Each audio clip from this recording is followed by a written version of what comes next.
ಸರ್ವಧರ್ಮಸ್ವರೂಪಿಣೀ ಅವತಾರವರಿಷ್ಠಾಯ ರಾಮಕೃಷ್ಣಾಯ ತೇ ನಮಃ. ಪವಿತ್ರಂ ಚರಿತಂ ಯಸ್ಯಾಹ ಪವಿತ್ರಂ ಜೀವನಂ ತಥಾ ಪವಿತ್ರತಾ ಸ್ವರೂಪಿಣೀ ತಸ್ಯೈ ಕುರ್ಮೋ ನಮೋ ನಮಃ. ನಮಃ ಶ್ರೀಯತಿರಾಜಾಯ ವಿವೇಕಾನಂದಸೂರಯೇ ಸಚ್ಚಿತ್ಸುಖಸ್ವರೂಪಾಯ ಸ್ವಾಮಿನೇ ತಾಪಹಾರಿಣೇ. ಓಂ ಸರ್ವಮಂಗಲಮಾಂಗಲ್ಯೇ ಶಿವೆ ಸರ್ವಾರ್ಥಸಾಧಿಕೆ ಶರಣ್ಯೇ ತ್ರ್ಯಂಬಕೆ ಗೌರಿ ನಾರಾಯಣಿ ನಮೋಸ್ತುತೆ. ಮೂರನೇ ದಿವಸಕ್ಕೆ ಪ್ರವೇಶ ಮಾಡಿದ್ದೇವೆ. ನಿನ್ನೆ ಆ ಭಾವಮುಖಕ್ಕೆ ಒಂದು ಪರಿಚಯವನ್ನು ಕೊಟ್ಟೆ. ಅದ್ವೈತ ವೇದಾಂತವನ್ನು ಇಟ್ಕೊಂಡ್ರೆ ಆ ದೃಷ್ಟಿಯಿಂದ ಯಾವ ರೀತಿ ಗ್ರಹಣೆ ಮಾಡ್ಬೋದು, ಅದಕ್ಕೆ ಆ ಫ್ಲೋ ಚಾರ್ಟ್ ಬರೆದಿದ್ದು. ಅದರಲ್ಲಿ ಸಾಕಷ್ಟು ಬಹುಶಃ ನಾನು ಅದನ್ನೇ ಎಕ್ಸ್ಪ್ಲೇನ್ ಮಾಡ್ತಿದ್ರೆ 1 ಗಂಟೆ ಎಕ್ಸ್ಪ್ಲೇನ್ ಮಾಡ್ಬೋದು. ಅಂದರೆ ಬ್ರಹ್ಮ ಹೇಗೆ ಜಗತ್ತಾಯಿತು ಅನ್ನೋದು ಒಂದು ವಿಚಾರ, ಆಮೇಲೆ ಮಾಯೆ ಬಗ್ಗೆ ಒಂದು ವಿಚಾರ ಹೇಳಬೇಕಾಗ್ತದೆ. ಅದಾದಮೇಲೆ ಈ ಅಜ್ಞಾನ, ಈಗ ಮಾಯೆಗೆ ಇನ್ನೊಂದು ಹೆಸರು ವೇದಾಂತದಲ್ಲಿ ಅಜ್ಞಾನ ಅಂತಲೂ ಕರೀತಾರೆ. ಕಾಸ್ಮಿಕ್ ಇಗ್ನೋರೆನ್ಸ್ ಆ್ಯಂಡ್ ಇಂಡಿವಿಜುವಲ್, ಸಮಷ್ಟಿ ಮತ್ತು ವ್ಯಷ್ಟಿ. ಈಗ ನನ್ನಲ್ಲಿ ಇರ್ತಲ್ಲ, ಈಗ I don't know anything regarding physics ಅಂದರೆ ಅದು individual ignorance, not connected with cosmic ignorance. ಆ ಸಮಷ್ಟಿನಲ್ಲಿ ಏನು ಅಂತಂದರೆ ಇಡೀ ಸೃಷ್ಟಿ ಒಂದು ರೀತಿ ಹೋಗೋಕ್ಕೆ ಏನು ವ್ಯವಸ್ಥೆ ಇದೆಯೋ ಅದು ಸಮಷ್ಟಿ ಅಜ್ಞಾನ. ವ್ಯಷ್ಟಿ ಅಜ್ಞಾನದಲ್ಲಿ ಸುಷುಪ್ತಿಲಿ ನಮಗೆ ಗೋಚರ ಆಗುತ್ತೆ, ಏನೋ ನಾನೇನು ಅಂತ ಗೊತ್ತಾಗದೇ ಇದ್ದಂಗೆ ನಾನು ನಿದ್ದೆ ಮಾಡ್ತೀನಿಲ್ಲ, ಅದು ಸುಷುಪ್ತಿಲಿ ಅನುಭವ ಬರ್ತಲ್ಲ, ಅದು ನಿಜವಾದ ಮೂಲ ಅಜ್ಞಾನ ಈ ಜೀವಕ್ಕೆ ಸಂಬಂಧಪಟ್ಟಂತೆ. ಏನು ಜ್ಞಾನ ಬರದೇ ಇದ್ದಂಗೆ ನೋಡ್ಕೊಳ್ತದು. ಅದೆಲ್ಲ ವರ್ಣನೆ ಮಾಡಲಿಕ್ಕಿದೆ ಆ ವಿಚಾರದಲ್ಲಿ. ಆದರೆ ನಮಗೆ ಅದ್ರ ಮುಖ್ಯ ಅಲ್ಲ, ಯಾಕಂದರೆ ಅದರದ್ದು ಬೇರೆ ಒಂದು ಹಳಿ. ನಮಗೇನು ಅರ್ಥ ಆಗಬೇಕಿತ್ತು, ಭಾವಮುಖ ಅಂದರೆ ಏನು, ರಾಮಕೃಷ್ಣ ಭಾವಮುಖದ ಅವಸ್ಥೆ ಒಂದು ಗೊತ್ತಾಗಬೇಕಿತ್ತು. ಅದಕ್ಕೆ ಎಷ್ಟು ಬೇಕೋ ಅಷ್ಟನ್ನು ಮಾತ್ರ ವರ್ಣನೆಯನ್ನು ಮಾಡಿದ್ದು. ಅದಕ್ಕೆ ಆ ಪ್ರಶ್ನೆಗಳೆಲ್ಲ ಇದೆ ಅದರಲ್ಲಿ. ಹಾಗಾಗಿ ಸ್ವಾಮೀಜಿ ಇದನ್ನೆಲ್ಲ ಹೇಳಿಲ್ವಲ್ಲ ಅಂದರೆ ಯಾರು ಕೆಲವರು ಓದಿಲ್ಲದೆ ತೊಂದರೆನೇ ಇಲ್ಲ ಅಂತ ಇಟ್ಕೊಳ್ಳಿ. ಅದೇ ಈ ಥರ ಎಲ್ಲ ಪ್ರಶ್ನೆಗಳು ಉದ್ಭವ ಆಗಿದ್ದಿದ್ದರೆ ಅದರ ನಮ್ಮ aim of our yesterday's class was not that. ನಮ್ಮ ಮೂಲ ಉದ್ದೇಶ ಅದಾಗಿರಲಿಲ್ಲ. ಅದಕ್ಕೆ ನಮ್ಮ ಮೂಲ ಉದ್ದೇಶ ಏನು, ಶ್ರೀರಾಮಕೃಷ್ಣ ಭಾವಮುಖದ ಅವಸ್ಥೆಯಲ್ಲಿ ಏನು ಅಂತಂದರೆ ಎಲ್ಲವೂ ಕೂಡ ಅಲ್ಲಿಗೆ ಹೋಗಿ ನಿಂತೆ ಪರಬ್ರಹ್ಮಕ್ಕೆ ಹೋಗಬೇಕು. ಆದ್ದರಿಂದ ಯಾರು ಎಲ್ಲೇ ಇದ್ದರೂ ಜಗತ್ತಿನಲ್ಲಿ ತನ್ನ ಹಾದಿಯಲ್ಲಿ ತನ್ನ ಹಳಿಯಲ್ಲಿ ಆಧ್ಯಾತ್ಮಿಕ ಪಥದಲ್ಲಿ ಮುಂದಕ್ಕೆ ಹೋಗ್ತಾ ಇದ್ದರೆ ಕಡೆಗೆ ಆ ಜಾಗಕ್ಕೆ ಬಂದು ಆಮೇಲೆ ಆ ಕಡೆ ಅತೀತವಾದ ಒಂದು ಅನುಭವಕ್ಕೆ ದಾಟಬೇಕು. ಆದ್ದರಿಂದ ಪರಮಹಂಸರು ಆಧ್ಯಾತ್ಮಿಕ ಜೀವನದಲ್ಲಿ ಈ ಮುಕುಟಪ್ರಾಯ ಈ ಯುಗಕ್ಕೆ ಅವನನ್ನೇ ಸೇರಬೇಕು. Not in the sense of ಹೇಳಿದ್ರೆ ಅದಕ್ಕೆ ನೆನ್ಪಿಟ್ಕೋಬೇಕು, ಒಂದು ವ್ಯಕ್ತಿಗತವಾಗಿ ಸೀಮಿತ ಅರ್ಥದಿಂದ ಅಲ್ಲ. ಅಲ್ಲಿ ಒಂದು ಕೇವಲ ಪರಬ್ರಹ್ಮ ನಾನು ಎಂಬ ಭಾವನೆಯಲ್ಲಿ ಎಲ್ಲಿ ನಿಲ್ಲಬೇಕೋ ಅದು ಮಾತ್ರ, ತತ್ವಕ್ಕೆ ಮಾತ್ರ. ಸೊ ಎಲ್ಲವೂ ಕೂಡ ತತ್ವಕ್ಕೆ ಹೋಗಿ ಯೂನಿಫಿಕೇಶನ್, ಅಲ್ಲಿಂದ ಅತೀತ, ಇನ್ನು ತತ್ವಕ್ಕೂ ಹೇಳಕ್ಕೆ ಜಾಗ ಇಲ್ಲ, ಅಲ್ಲಿಂದ ದಾಟಿಬಿಡ್ಬೇಕು. ಎಲ್ಲರೂ ಅಲ್ಲಿ ಹೋಗಬೇಕು ಅಂತ ಪರಮಹಂಸರು ಹೇಳ್ತಾರೆ. ಅಲ್ಲಿವರೆಗೂ ನಾವು ಬರಲಿಕ್ಕೆ ಇದ್ದೇ ಇದೆ ಅಂತ ಪರಮಹಂಸರು ವಾಣಿ.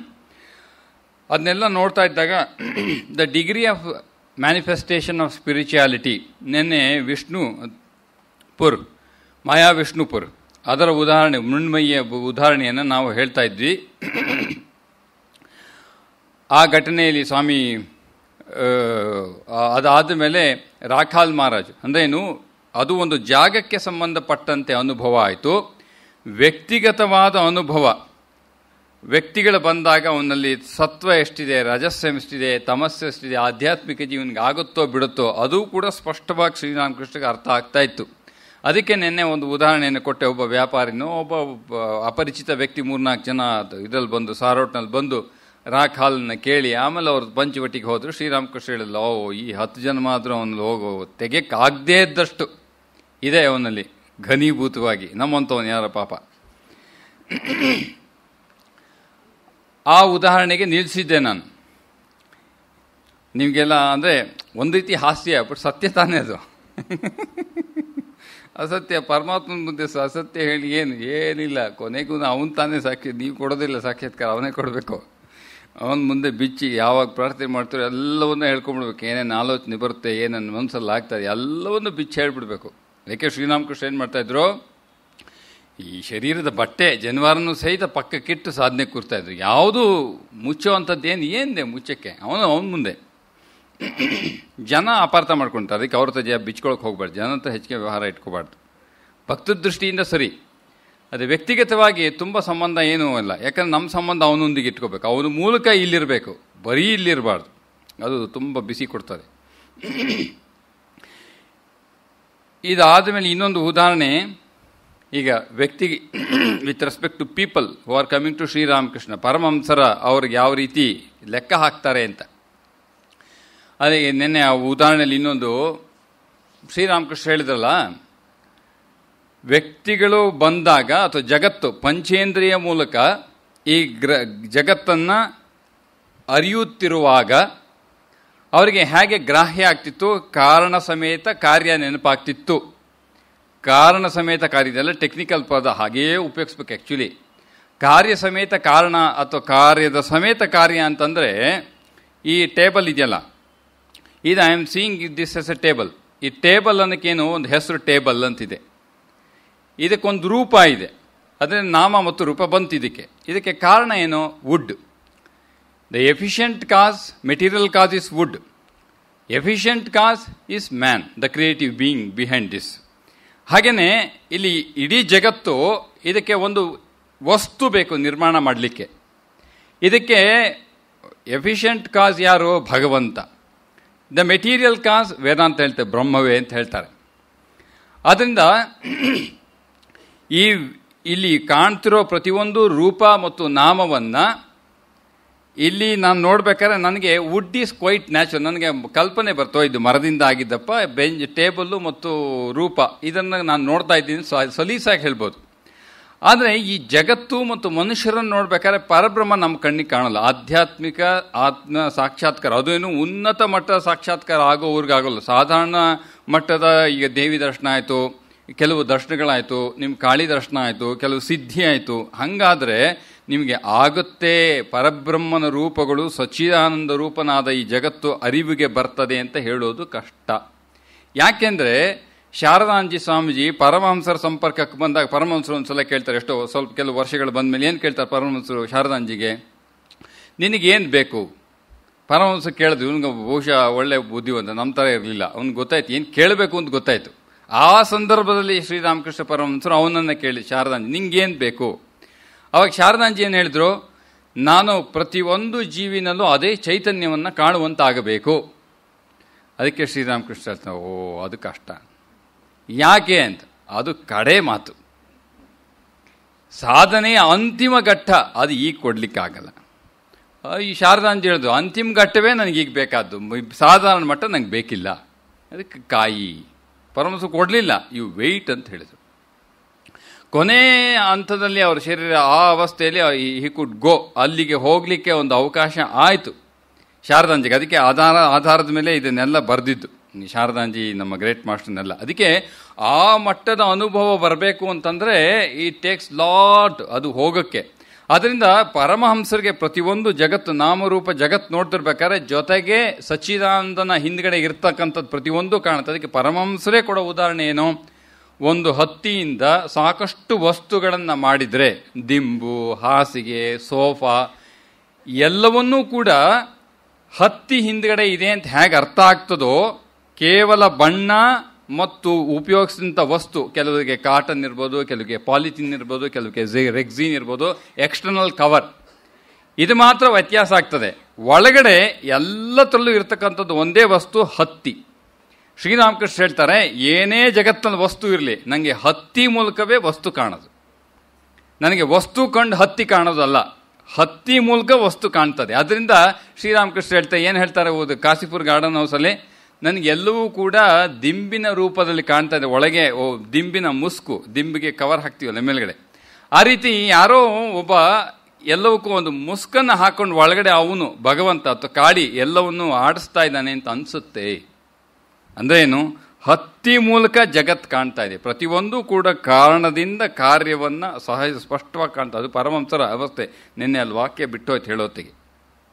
ಆದ್ದರಿಂದ ಈಗ ಆಧ್ಯಾತ್ಮಿಕ ಉನ್ನತಿ, ಪ್ರತಿಯೊಬ್ಬ ವ್ಯಕ್ತಿಯ ಉನ್ನತಿ ಗ್ರಹಣ ಮಾಡಬೇಕಾದ್ರೆ ನಮ್ಮ ನರೇಂದ್ರನಾಥ ಅವನು ಎಲ್ಲಿ ಕೊನೆಯವರೆಗೂ ಪರಮಹಂಸರೊಂದಿಗೆ ಅವನು ವಾದ ಮಾಡಿದ್ದು ಬಿಡೋವನಲ್ಲ ಅವನು.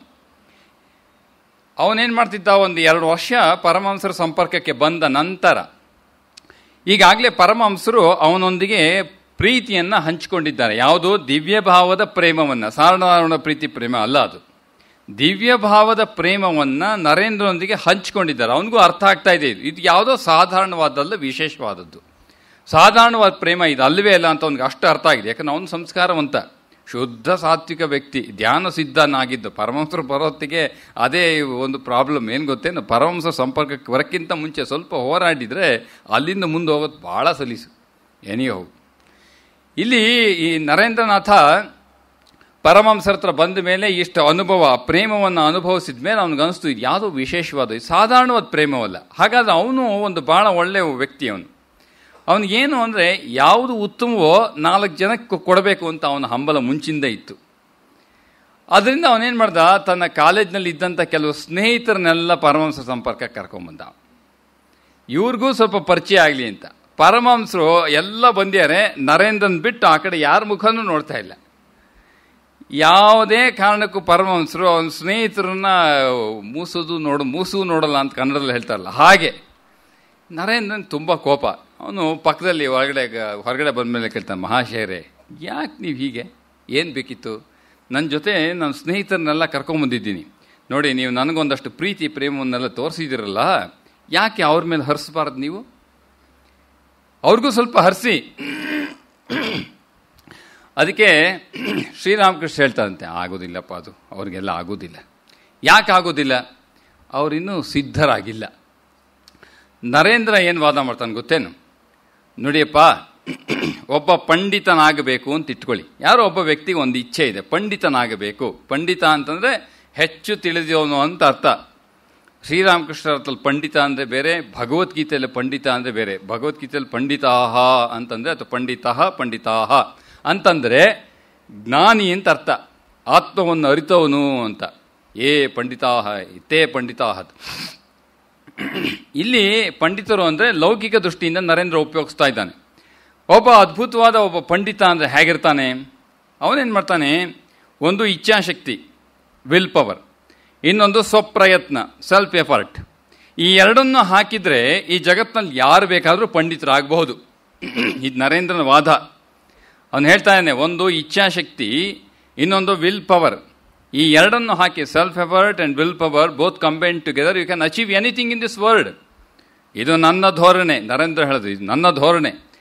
ಹಾಗೇನೆ ಈಗ ಅದನ್ನ ಲಾಜಿಕನ್ನು he is bringing it to spirituality, ಆಧ್ಯಾತ್ಮಿಕ ಜೀವನಕ್ಕೆ ಹೋಲಿಸ್ತಾ ಇದ್ದಾನೆ. ಹಾಗಿದ್ದ ಮೇಲೆ ಯಾವುದೇ ಒಬ್ಬ ವ್ಯಕ್ತಿ ತನ್ನ ಇಚ್ಛೆಯಿಂದ ಸಾಧನೆಯನ್ನು ಮಾಡಿದ್ರೆ ಸಾಕ್ಷಾತ್ಕಾರ ಪಡಿಬೋದು. ಆದ್ದರಿಂದ ಇವ್ರಿಗೆ ಯಾಕಾಗಲ್ಲ? ನನ್ನ ಜೊತೆ ಬಂದಿದಾರಲ್ಲ 4 ಜನ, ಅವ್ರಿಗೆ ಯಾಕೆ ಆಗಲ್ಲ? ಆಗಬೇಕು. ನೋಡಿ ಹೇಗಿದೆ, ವಾದಕ್ಕೆ ಸರಿ ಇದೆ. ಅದಕ್ಕೆ ಶ್ರೀರಾಮಕೃಷ್ಣ ಹೇಳ್ತಾರೆ, ಸಂಸ್ಕಾರ ಇಲ್ಲಪ್ಪ, ಇದೆಲ್ಲ ನಾನು ಅಂತ ಹೇಳಿಬಿಡಿ. ಈ ನಿಮ್ಮ ಭಗವಂತ ಇದ್ದಾನಲ್ಲ, ನರೇಂದ್ರ ಶ್ರೀರಾಮಕೃಷ್ಣಗೆ ಹೇಳ್ತಾನೆ, ಈ ನಿಮ್ಮ ಭಗವಂತ ಇದ್ದಾನಲ್ಲ, ಅವನು ಪಕ್ಷಪಾತಿ. ಯಾಕೆ ಪಕ್ಷಪಾತಿ? ನಮ್ಮಂಥವ್ರು, ಈಗ ನೀವು ಈಗ ನಿಮ್ಮ ಉದಾಹರಣೆ ತಗೊಳ್ಳಿ. ನರೇಂದ್ರ ಹೇಳ್ತಾನೆ, ನಿಮ್ಮ ಉದಾಹರಣೆ, ಇದೆಲ್ಲ ನಾನು ಯಾವುದು ನನ್ನ ನೆನ್ನೆಯಿಂದ ಹೇಳ್ತೇನೆ. ಗ್ರೇಟ್ ಮಾಸ್ಟರ್ ಬಿಟ್ಟು ಆಚೀಚೆ ಹೋಗೋದಿಲ್ಲ ನಾನು. ಅದು ನನ್ನ ಇದು ಟೆಕ್ಸ್ಟ್ ಬುಕ್, ಅದು ಶ್ರೀರಾಮಕೃಷ್ಣ ಲೀಲೆಗೆ text book. I never even 1 inch go out. ಅದಕ್ಕೆ ಅವನೇನು ನರೇಂದ್ರ ಹೇಳ್ತಾ ಇದ್ದಾನೆ, ಭಗವಂತ ಈಗ ನೀವು ನನ್ನ ಮೇಲೆ ಮಾತ್ರ ಪ್ರೀತಿ ಹರಿಸಿದ್ರೆ, ಅದೇ ರೀತಿ ಪರಮಾತ್ಮ ಕೆಲವ್ರು ಮಾತ್ರ ಆರಿಸ್ಕೊಂಡು ಕೆಲವ್ರಿಗೆ ಮಾತ್ರ ಕೊಟ್ಬಿಟ್ಟು ಬೇರೆಯವ್ರನ್ನೆಲ್ಲ ಬಿಟ್ಟುಬಿಟ್ರೆ ಪಕ್ಷಪಾತ ಮಾಡ್ದಂಗಲ್ವಾ? ಮತ್ತು ಅವ್ನು ಭಗವಂತ ನಾನು ಯಾಕೆ ಕರಿಬೇಕು? ಅವ್ನು ಪಕ್ಷಪಾತಿ ಅಂತ ಕರಿತೀನಿ ನಾನು. ಆದ್ದರಿಂದ ನೀವು ಕೂಡ ಅದೇ ಸಾಲಿಗೆ ಸೇರ್ಕೊಳ್ತೀರಿ. ನೀವೇನಾದರೂ ನನಗೆ ಮಾತ್ರ ಪ್ರೀತಿಯನ್ನು ಹರಿಸಿ ಬೇರೆಯವ್ರಿಗೆ ಪ್ರೇಮವನ್ನು ಕೊಡೋಕ್ಕೆ ಆಗದೇ ಇದ್ದರೆ ಇದು ಎಂಥ ಪ್ರೀತಿ ರೀ ಇದು? ಆದ್ದರಿಂದ ಆ 4 ಜನಕ್ಕೆ ನೀವು ಪ್ರೇಮವನ್ನು ಹರಿಸಬೇಕು. ನನಗೆ ಹೇಗೆ ಹರಿಸಿದ್ರೋ ಹಾಗೆ ಹರಿಸಬೇಕು. ಶ್ರೀರಾಮಕೃಷ್ಣ ಬುದ್ಧಿವಂತರು, ಅವರು ಇವನ್ ಬಾದಕ್ಕೆಲ್ಲ ಜಗ್ಗೋರಲ್ಲ. ಅದಕ್ಕೆ ಶ್ರೀರಾಮಕೃಷ್ಣ ಏನು ಹೇಳ್ತಾರೆ ಗೊತ್ತೇನು? ನೋಡಪ್ಪ, ಅದನ್ನೆಲ್ಲ ನನಗೆ ಹೇಳಲಿಕ್ಕಾಗಲ್ಲ. ನನ್ನ ಕಾಳಿ ಹೇಳ್ತಾ ಇದ್ದಾರೆ, ಅವರಿಗೆಲ್ಲ ಸಾಧ್ಯ ಇಲ್ಲ. ಇನ್ನೇನು ಹೇಳ್ತಾರೆ? ಕಾಳಿ ಹೇಳ್ತಾರೆ, ನೀನು ಏನಾದರೂ ಪಕ್ಷಪಾತಿ ಅಂತಾದರೂ ಇಟ್ಕೋ, ನೀ ಇಚ್ಛಾಶಕ್ತಿ ಅಂತಾದರೂ ಇಟ್ಕೋ ಆಧ್ಯಾತ್ಮಿಕ ಕ್ಷೇತ್ರದಲ್ಲಿ. ಯಾಕಂದರೆ ಇದು it cannot be explained through logic. It can be explained but you we stay with me. ಹೇಳ್ತೀನಿ, ನಿಧಾನಕ್ಕೆ ಹೇಳ್ತೀನಿ. ಈ ಸಂದರ್ಭದಲ್ಲಿ ವಾದ ಮಾಡಿ ನಿನಗೆ ತಿಳಿಸೋಕೆ ಆಗೋದಿಲ್ಲ, ನಿನಗೂ ಸಮಯ ಆಗ್ತದೆ, ಆಮೇಲೆ ಹೇಳ್ತೀನಿ ನಾನು. ಆದ್ದರಿಂದ ನರೇಂದ್ರನಿಗೆ ಹೇಳ್ತಾರೆ, ನೋಡಪ್ಪ, ತಾಯಿ ಕಾಳಿ ಹೇಳ್ತಾ ಇದ್ದಾಳೆ, ಅವರಿಗೆ ಈ ಜನ್ಮದಲ್ಲಿ ಏನೂ ಸಾಧ್ಯ ಇಲ್ಲ, ಅದರಿಂದ ನೀ ಬರೋದಿದ್ರೆ ಒಬ್ಬನೇ ಬಾ, ಇಲ್ಲ ಅಂದರೆ ಅವ್ರನ್ನ ಯಾರು ಕರ್ಕೊಂಬರ್ಬೇಡ, ಕರ್ಕೊಂಬಾ, ನಾನಂತೂ ಅವ್ರ ಕಡೆ ನೋಡೋದಿಲ್ಲ. ಆಮೇಲೆ ವಿವೇಕಾನಂದ ಹೇಳ್ತಾರೆ, ತನ್ನ ಸೋದರ ಸನ್ಯಾಸಿಗಳಿಗೆ ಹೇಳ್ತಾರೆ, ಆಗ ನಾನು ಪರಮಹಂಸರ ಸಂಪರ್ಕದಲ್ಲಿ ಇದ್ದಾಗ ನನಗೆ ಅನ್ನಿಸ್ತಾ ಇತ್ತು, ಇವ್ರು ಯಾಕೋ ಸರಿ ಹೇಳ್ತಾ ಇಲ್ಲ, ಇವರು ಏನೋ ಅಡ್ಜಸ್ಟ್ ಮಾಡ್ಕೊಂಡು ಹೋಗ್ತಾ ಇದ್ದೆ. ಕೆಲವು ಕಡೆ ಸರಿ ಹೋಗ್ತಾ ಇತ್ತು ನಮ್ಮ ಹಳಿ, ಕೆಲವು ಕಡೆ ಪ್ಯಾರಲಲ್ ಲೈನ್, ಯಾವತ್ತೂ ಮ್ಯಾಚೇ ಆಗೋದಿಲ್ಲ. ಆದ್ದರಿಂದ ಕೆಲವು ಸುಮ್ಮನೆ ಬಿಟ್ಟುಬಿಡ್ತಾ ಇದ್ದೆ. ಆಮೇಲೆ ಕಾಲಾಂತರ ನಾನೇ ಜಗತ್ತೆಲ್ಲ ಸುತ್ತಿದ ಮೇಲೆ ಅರ್ಥ ಆಯಿತು, ಪರಮಹಂಸ ಹೇಳಿದೆ ಎಲ್ಲ ವಾಕ್ಯವು ಸತ್ಯ, ಎಲ್ಲರಿಗೂ ಆಧ್ಯಾತ್ಮಿಕ ಜೀವನ ಅಲ್ಲ ಅಂತ ಅರ್ಥ ಆಯಿತು. ಆದ್ದರಿಂದ ಪರಮಾತ್ಮ ಪಕ್ಷಪಾತಿ ಅಲ್ಲ. ಯಾಕೆ, ನಿನಗೆ ಆಗೋದಿಲ್ಲಪ್ಪ ಮಾರಾಯ, ಮುಂದುವರ್ಸು, ಹೇಗೆ ನಡೀತಿದ್ಯೋ ಜೀವನ, ಆದಾಗ ಬಾ, ನಿಂಗೆ ಸಹಾಯ ಮಾಡ್ತೇನೆ.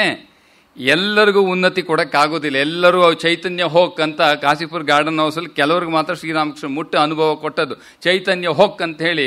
ನಮಗೇನೋ ಆಗಿಬಿಟ್ರೆ, ನರೇಂದ್ರನೇ ಹೇಳಿದ್ದ, ಮಹಾಶೇರೆ ಮನೇಲಿ ಅಪ್ಪ ಅಮ್ಮ ಇದ್ರು, ಸ್ವಲ್ಪ ತಡೀರಿ ಅಂತ, ಇನ್ನೂ ಸಮಯ ಆಗಿಲ್ಲ, ಹೋಗು ಅಂದರು ಪರಮಹಂಸರು. ಆದ್ದರಿಂದ ಇದೇ ನರೇಂದ್ರನಾಥ, ಅದಕ್ಕೆ ಪರಮಹಂಸರು ಹೇಳ್ತಾರೆ, ಈಗ ಹೇಳಿದಾಗ ಅವನು ಒಪ್ಪಿರಲಿಲ್ಲ.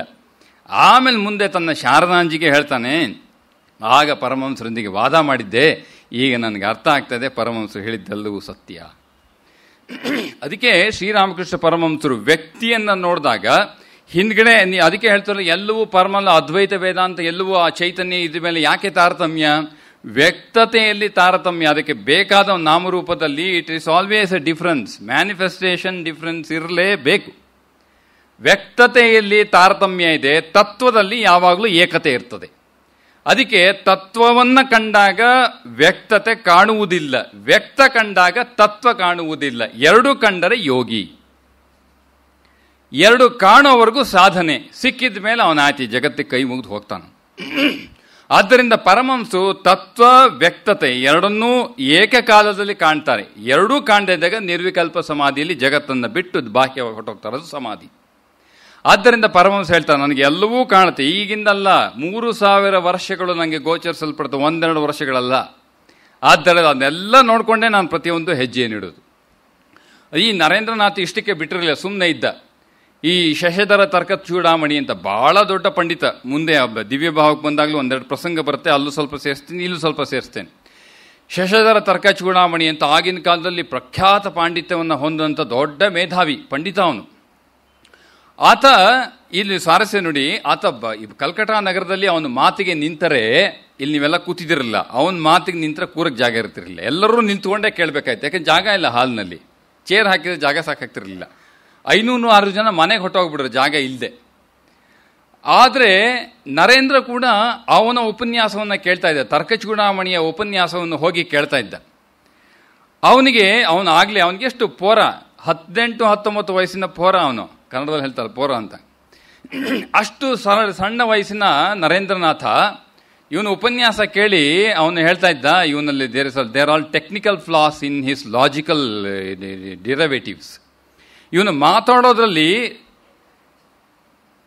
ನೇರವಾಗಿ ನ್ಯಾಯ ಸಂಬಂಧಪಟ್ಟಂತೆ ಅಥವಾ ನೈಯಾಯಿಕ ನ್ಯಾಯದ ರೂಪವಾಗಿ, ನ್ಯಾಯ ಅಂದರೆ ನಾನು ಈ ಕನ್ನಡದ ನ್ಯಾಯ ಹೇಳ್ತಾ ಇಲ್ಲ, ಸಂಸ್ಕೃತದ ನ್ಯಾಯ ಹೇಳ್ತಾ ಇಲ್ಲಿ ಪದ, ಇಂಗ್ಲೀಷ್ನಲ್ಲಿ ಹೇಳಿದ್ರೆ ಲಾಜಿಕ್ ಅಂತ ಹೇಳಬೇಕು.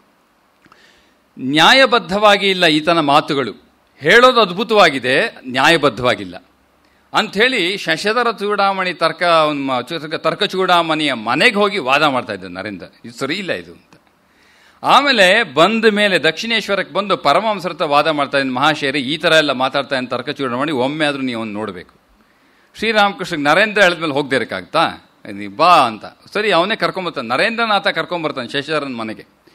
ಇಬ್ಬರು ಮಾತಾಡ್ತಾ ಇದ್ದಾರೆ. ಮಾತಾಡ್ತಾ ಇದ್ದಾಗ ಪರಮಹಂಸರು ಕೆಲವು ಮಾತನ್ನು ಆಡಿದ ಮೇಲೆ ಶ್ರೀರಾಮಕೃಷ್ಣ ಪರಮಹಂಸರು ಹೇಳ್ತಾರೆ, ಒಂದು ಲೋಟ ನೀರು ಕೊಡು. ಅದು ಅವ್ರಿಗೆ ಗೊತ್ತಲ್ಲ. ಈಗ ಒಬ್ಬ ವ್ಯಕ್ತಿ, ಪರಮಹಂಸರು ಹೇಳೋ ಮಾತು, ಒಬ್ಬ ವ್ಯಕ್ತಿ ಮನೆಗೆ ಬಂದಾಗ ಅವನ ಆಂತರ್ಯದಲ್ಲಿ, ಪ್ರತಿಯೊಬ್ಬ ವ್ಯಕ್ತಿ ಆಂತರ್ಯದಲ್ಲಿ ಭಗವಂತನೇ ಇದ್ದಾನೆ. ಆದ್ದರಿಂದ ಮನೆಗೆ ಯಾರೇ ಬರಲಿ, ಒಳ್ಳೆಯವನೋ ಕೆಟ್ಟವನೋ, ದಟ್ ಈಸ್ ಸೆಕೆಂಡ್ರಿ, ಎರಡನೇ ಇದು ಮಾತದು. ಮನೆಗೆ ಒಬ್ಬ ವ್ಯಕ್ತಿ ಯಾರೇ ಬಂದರೂ ಕೂಡ ಕಡೆಯ ಪಕ್ಷ ಒಂದು ಲೋಟ ನೀರು ಕೊಟ್ಟಾದರೂ ಕಳಿಸಬೇಕು. ಹಾಗೆ ಕಳಿಸಿದರೆ ಭಗವಂತನಿಗೆ ಅವಮಾನ ಮಾಡಿದಂತೆ. ಈ ದೃಷ್ಟಿಯಿಂದ ಅತಿಥಿ ಸತ್ಕಾರ ಅಂತೆಲ್ಲ ಹೇಳೋದು ನಾವು. ಅದರಿಂದ ಪರಮಹಂಸ ಏನು ಹೇಳ್ತಾರೆ, ಅದು ಅವನ ಅವತಾರ, ಈ ಯುಗದ ಅವತಾರ ಪರಮಹಂಸ ಮನೆಗೆ ಬಂದಿದ್ದಾನೆ. ಪಾಂಡಿತ್ಯ ಲೋಕದಲ್ಲಿ ನಾವು ವೇದಾಂತ ಎಲ್ಲ ಹೇಳ್ಬಿಟ್ಟು ಇರ್ತಕ್ಕಂಥ ವ್ಯಕ್ತಿ ಸರಿಯಾಗಿ ಸತ್ಕರಿಸದೇ ಇದ್ರೆ ಅದರ ಪಾಪ ನಮಗೆ, ಪಾಪ ಸೆಕೆಂಡ್ರಿ. ಇವನು ಹೊರಟು ಹೋದ್ರೆ ಮಾತ್ರ ಅವನತಿ ಇವನಿಗೆ ಕಟ್ಟಿಟ್ಟಿದ್ದು. ಅದಕ್ಕೆ ಪರಮಹಂಸರೇ ಕರುಣಾಪೂರ್ವಕವಾಗಿ ಹೇಳ್ತಾ ಇದ್ದಾರೆ, ಮಹಾಶಯರೇ ಸ್ವಲ್ಪ ನೀರು ತಂದು ಕೊಡಿ, ಕಡೆ ಪಕ್ಷ ನೀರಾದರೂ ಕೊಡಿ. ಇವರೇ ಕೇಳಿಸ್ಕೊಳ್ತಾ ಇದ್ರು, ಅವನಿಗೆ ಅರ್ಥ ಆಗಲಿಲ್ಲ ಕೊಡು. ಕಡೆ ಪಕ್ಷ ಮನೆಗೆ ಒಂದು ಲೋಟ ನೀರು ಕೊಡದೇ ಇದ್ರೆ, ಈ ಮಲೆನಾಡಿನಲ್ಲಿ ಬೆಲ್ಲ ಮತ್ತು ನೀರು ಕೊಡ್ತಾರೆ. ಬೆಲ್ಲ ಅಸಿಡಿಟಿ ಅಂತ ಹೋಗಿ ಹಸುಕೊಂಡು ಬಂದಿದ್ದರೆ ತಕ್ಷಣ ಊಟಕ್ಕೆ ತಯಾರು ಮಾಡೋರು ಸ್ವಲ್ಪ ಸಮಯ ಬೇಕಾಗ್ತದೆ ಅಂತೇಳಿ ಬೆಲ್ಲ ಮತ್ತು ನೀರು ಕೊಡ್ತಾರೆ ಶಿವಮೊಗ್ಗ, ಶೃಂಗೇರಿ ಕಡೆ ಎಲ್ಲ. ಯಾಕೆ ಅಂತಂದರೆ ಈ ಬೆಲ್ಲ ಸ್ವಲ್ಪ ಅಸಿಡಿಟಿನ ತೆಗೆಯುತ್ತೆ ಅಂತ ಒಂದು ಮಾತು. ಹಾಗಾಗಿ ನೀರು ಕೊಡ್ತಾಳೆ. ಅದನ್ನು ಪರಮಹಂಸ ಹೇಳ್ತಾರೆ, ಕಡೇ ಪಕ್ಷ ನೀರಾದರೂ ಕೊಡಬೇಕು. ಇವನು ತರ್ಕ ಚೂಡಾಮಣಿ ಮರ್ತೋದ ಅಂತ ಕಾಣುತ್ತೆ ಮಾತಿನ ಮಧ್ಯ. ಆವಾಗ ಪರಮಹಂಸ ಕೇಳಿದ್ರು ನೀರು. ಆವಾಗ ನೀರು ತಂದು ಕೊಟ್ಟವರು ಯಾರು? ಒಬ್ಬ ಅದ್ಭುತವಾಗಿ 3 ಪಟ್ಟೆ, ಮೈಯೆಲ್ಲ ಬಣ್ಣ ಅಂದರೆ ಏನು ವಿಭೂತಿ ಪಟ್ಟೆ ಹೊಡ್ಕೊಂಡಿದ್ದಾನೆ. ಆಮೇಲೆ ರುದ್ರಾಕ್ಷಿ ಮಾಲೆ ಹಾಕ್ಕೊಂಡಿದ್ದಾನೆ ಜೋರಾಗಿ. ಈತ ತಂದು ಪರಮಹಂಸಗೆ ನೀರನ್ನು ತಂದು ಕೊಡ್ತಾ ಇದ್ದಾನೆ. ಹಾಕೊಳ್ಳೋದು ತಪ್ಪಲ್ಲ, ಅದರ ಅರ್ಥ ತಿಳ್ಕೊಂಡು ಅದ ರೀತಿ ಶುದ್ಧವಾದ ಜೀವನ ಇರಬೇಕು ಅಂತ ಹೇಳ್ತಾ ಇದ್ದೇನೆ. ಹಾಗಾದ್ರೆ ವಿಭೂತಿ ಇಟ್ಕೊಳ್ಳೋದು ತಪ್ಪೇ ಸ್ವಾಮೀಜಿ ಅಂತ ಕೇಳ್ಬಿಡಿ ಉಪನ್ಯಾಸ ಆದಮೇಲೆ. ಅವನು ಇಷ್ಟೆಲ್ಲ ಪಟ್ಟಿಗಿಟ್ಟಿ ಹಿಡ್ಕೊಂಡು ರುದ್ರಾಕ್ಷಿ ಮಾಲೆ ಎಲ್ಲ ಹಾಕ್ಕೊಂಡು ಶ್ರೀರಾಮಕೃಷ್ಣರಿಗೆ ಬಂದು ನೀರನ್ನು ಕೊಟ್ಟ. ಶ್ರೀರಾಮಕೃಷ್ಣ ಕೈಯಲ್ಲಿ ನೀರನ್ನು ಹಿಡ್ಕೊಂಡು ವಾಪಸ್ ನನ್ನ ಕೈಯಲ್ಲಿ ಕುಡಿಯೋಕ್ಕಾಗಲ್ಲ. ಪಕ್ಕದಲ್ಲಿ ನರೇಂದ್ರ ಕೂತಿಯಾನೆ. ನಮ್ಮಂಥವ್ರು ಕೂತಿದ್ರೆ ಎಲ್ಲ ಭಕ್ತಿಯಿಂದ ಹಾಗೆ ಬರ್ತಾ ಇದ್ವಿ. ಈ ಪಕ್ಕದಲ್ಲಿ ಕೂತವನು ಯಾರು? ನರೇಂದ್ರನಾಥ. ಅವನು ಕೇಳ್ತಾನೆ, ಮಹಾಶಯರೇ ಕುಡೀರಿ ನೀರು. ನನ್ನ ಕೈಯಲ್ಲಿ ಆಗೋದಿಲ್ಲ. ಸರಿ, ಅವನೇನು ಮಾಡ್ದ, ಇವರು ಆದಮೇಲೆ ಆ ನೀರನ್ನು ಇಸ್ಕೊಂಡು ನೋಡ್ತಾನೆ, ಸ್ವಚ್ಛವಾಗಿದೆ, ಶುಭ್ರವಾಗಿದೆ. ಇವನೇನು ಅಂದ್ಕೊಂಡ, ಕಸ ಬಿದ್ದಿರ್ಬೋದು, ಆದ್ದರಿಂದ ನೀರು ಕುಡಿತಿಲ್ಲ. ಏನೂ ಬಿದ್ದಿಲ್ಲ, ಶುದ್ಧವಾಗಿದೆ ಅದು. ಪರಮಹಂಸರು ನನ್ನ ಕೈಯಲ್ಲಿ ಆಗೋಲ್ಲ ಅಂತ ಹೇಳಿದ್ರು, ಹೊಟ್ಟೋದ್ರು. ಇನ್ನೊಬ್ಬ ವ್ಯಕ್ತಿ ಬಂದು ನೀರನ್ನು ಕೊಟ್ಟ. ಆವಾಗ ಶ್ರೀರಾಮಕೃಷ್ಣ ಪರಮಹಂಸ ಸ್ವಲ್ಪ ನೀರನ್ನು ಕುಡಿದ್ಬಿಟ್ಟು ನಾನು ಹೊರಡ್ತೇನೆ ಅಂತ. ಅಷ್ಟೊತ್ತಿಗೆ ಆಗಲೇ ಅವರು ಶರೀರದ ಮನಸ್ಸು ಮೇಲೆ ಹೋಗ್ತಾ ಇದೆ, ಬಾಹ್ಯ ಜ್ಞಾನ ಕಡಿಮೆ ಆಗ್ತಾ ಇದೆ. ಹಾಗೆಯೇ ಮೆಲ್ಲಿಗೆ ಇಳಿದು ಕೆಳಗಡೆ ಬಂದರು. ನರೇಂದ್ರ ಜೊತೆಗಿದ್ದಾನೆ. ನರೇಂದ್ರನಿಗೆ ಶುರುವಾಯಿತು ಪ್ರಾರಂಭ, ಜಿಜ್ಞಾಸೆ. ಈಗ ಜಿಜ್ಞಾಸುಗಳಿಗೆ ಭಗವದ್ಗೀತೆಯನ್ನು ಮೊನ್ನೆ ಹಾಕಿಸಿ, ಯಾರು ಕೆಲವರು ಜಿಜ್ಞಾಸು ಅಂದರೆ ಏನು ಅಂತ, ಜ್ಞಾತು ಮಿಚ್ಚ ಜಿಜ್ಞಾಸ, ಬೇಕು ಎಂಬ ಹಂಬಲ ಇದೆಯೋ ಅವನು ಜ್ಞಾನಿ ಅಂದ ಜಿಜ್ಞಾಸೆ ಅಂತ ಸಂಸ್ಕೃತದಲ್ಲಿ. ಅದಕ್ಕೊಂದು ಇದಿದೆ ಪ್ರತ್ಯಯ. ಆದ್ದರಿಂದ ಇಲ್ಲಿ ನರೇಂದ್ರನಾಥನಿಗೆ ಜಿಜ್ಞಾಸೆ ಶುರುವಾಯಿತು. ಏನು ಜಿಜ್ಞಾಸೆ? ಯಾಕೆ ಕುಡಲಿಲ್ಲ ನೀರು ಇವರು? ಅದಕ್ಕೆ ಶ್ರೀರಾಮಕೃಷ್ಣ ಹೇಳಿದ್ರು, ಬಾ ದಕ್ಷಿಣೇಶ್ವರಕ್ಕೆ ಮಹಾಶಯರೇ, ಕಾರ್ಯನಿಮಿತ್ತವಾಗಿ ಬರಲಾರೆ, ನೀವು ಹೊರಡಿ. ಪರಮಹಂಸರು ಹೊರಟೋದ್ರು. ಇವನು ಮತ್ತೆ ಮೇಲ್ಗಡೆ ಹೋದ ಮಾಡಿ ಮೇಲೆ. ಯಾರು ಮೊದಲನೇ ಬಾರಿ ಆ ರುದ್ರಾಕ್ಷಿ ಎಲ್ಲ ಹಾಕೊಂಡು ಪಟ್ಟಿಗಿಟ್ಟಿ ಹೊಡ್ಕೊಂಡು ಬಂದಿದ್ನಲ್ಲ, ಆತ ತಂದು ನೀರು ಕೊಟ್ಟ ಅವ್ರ ತಮ್ಮನ್ನು ಕರಿತಾನೆ. ನರೇಂದ್ರನಿಗೆ ಆ ಮನೆಯವ್ರು ಪ್ರತಿಯೊಬ್ಬರು ಪರಿಚಯ ಇರ್ತಾರೆ. ತಮ್ಮನ್ನು ಕರೆದು ಕೇಳ್ತಾನೆ, ನಿಮ್ಮ ಅಣ್ಣ ಹೇಗೆ?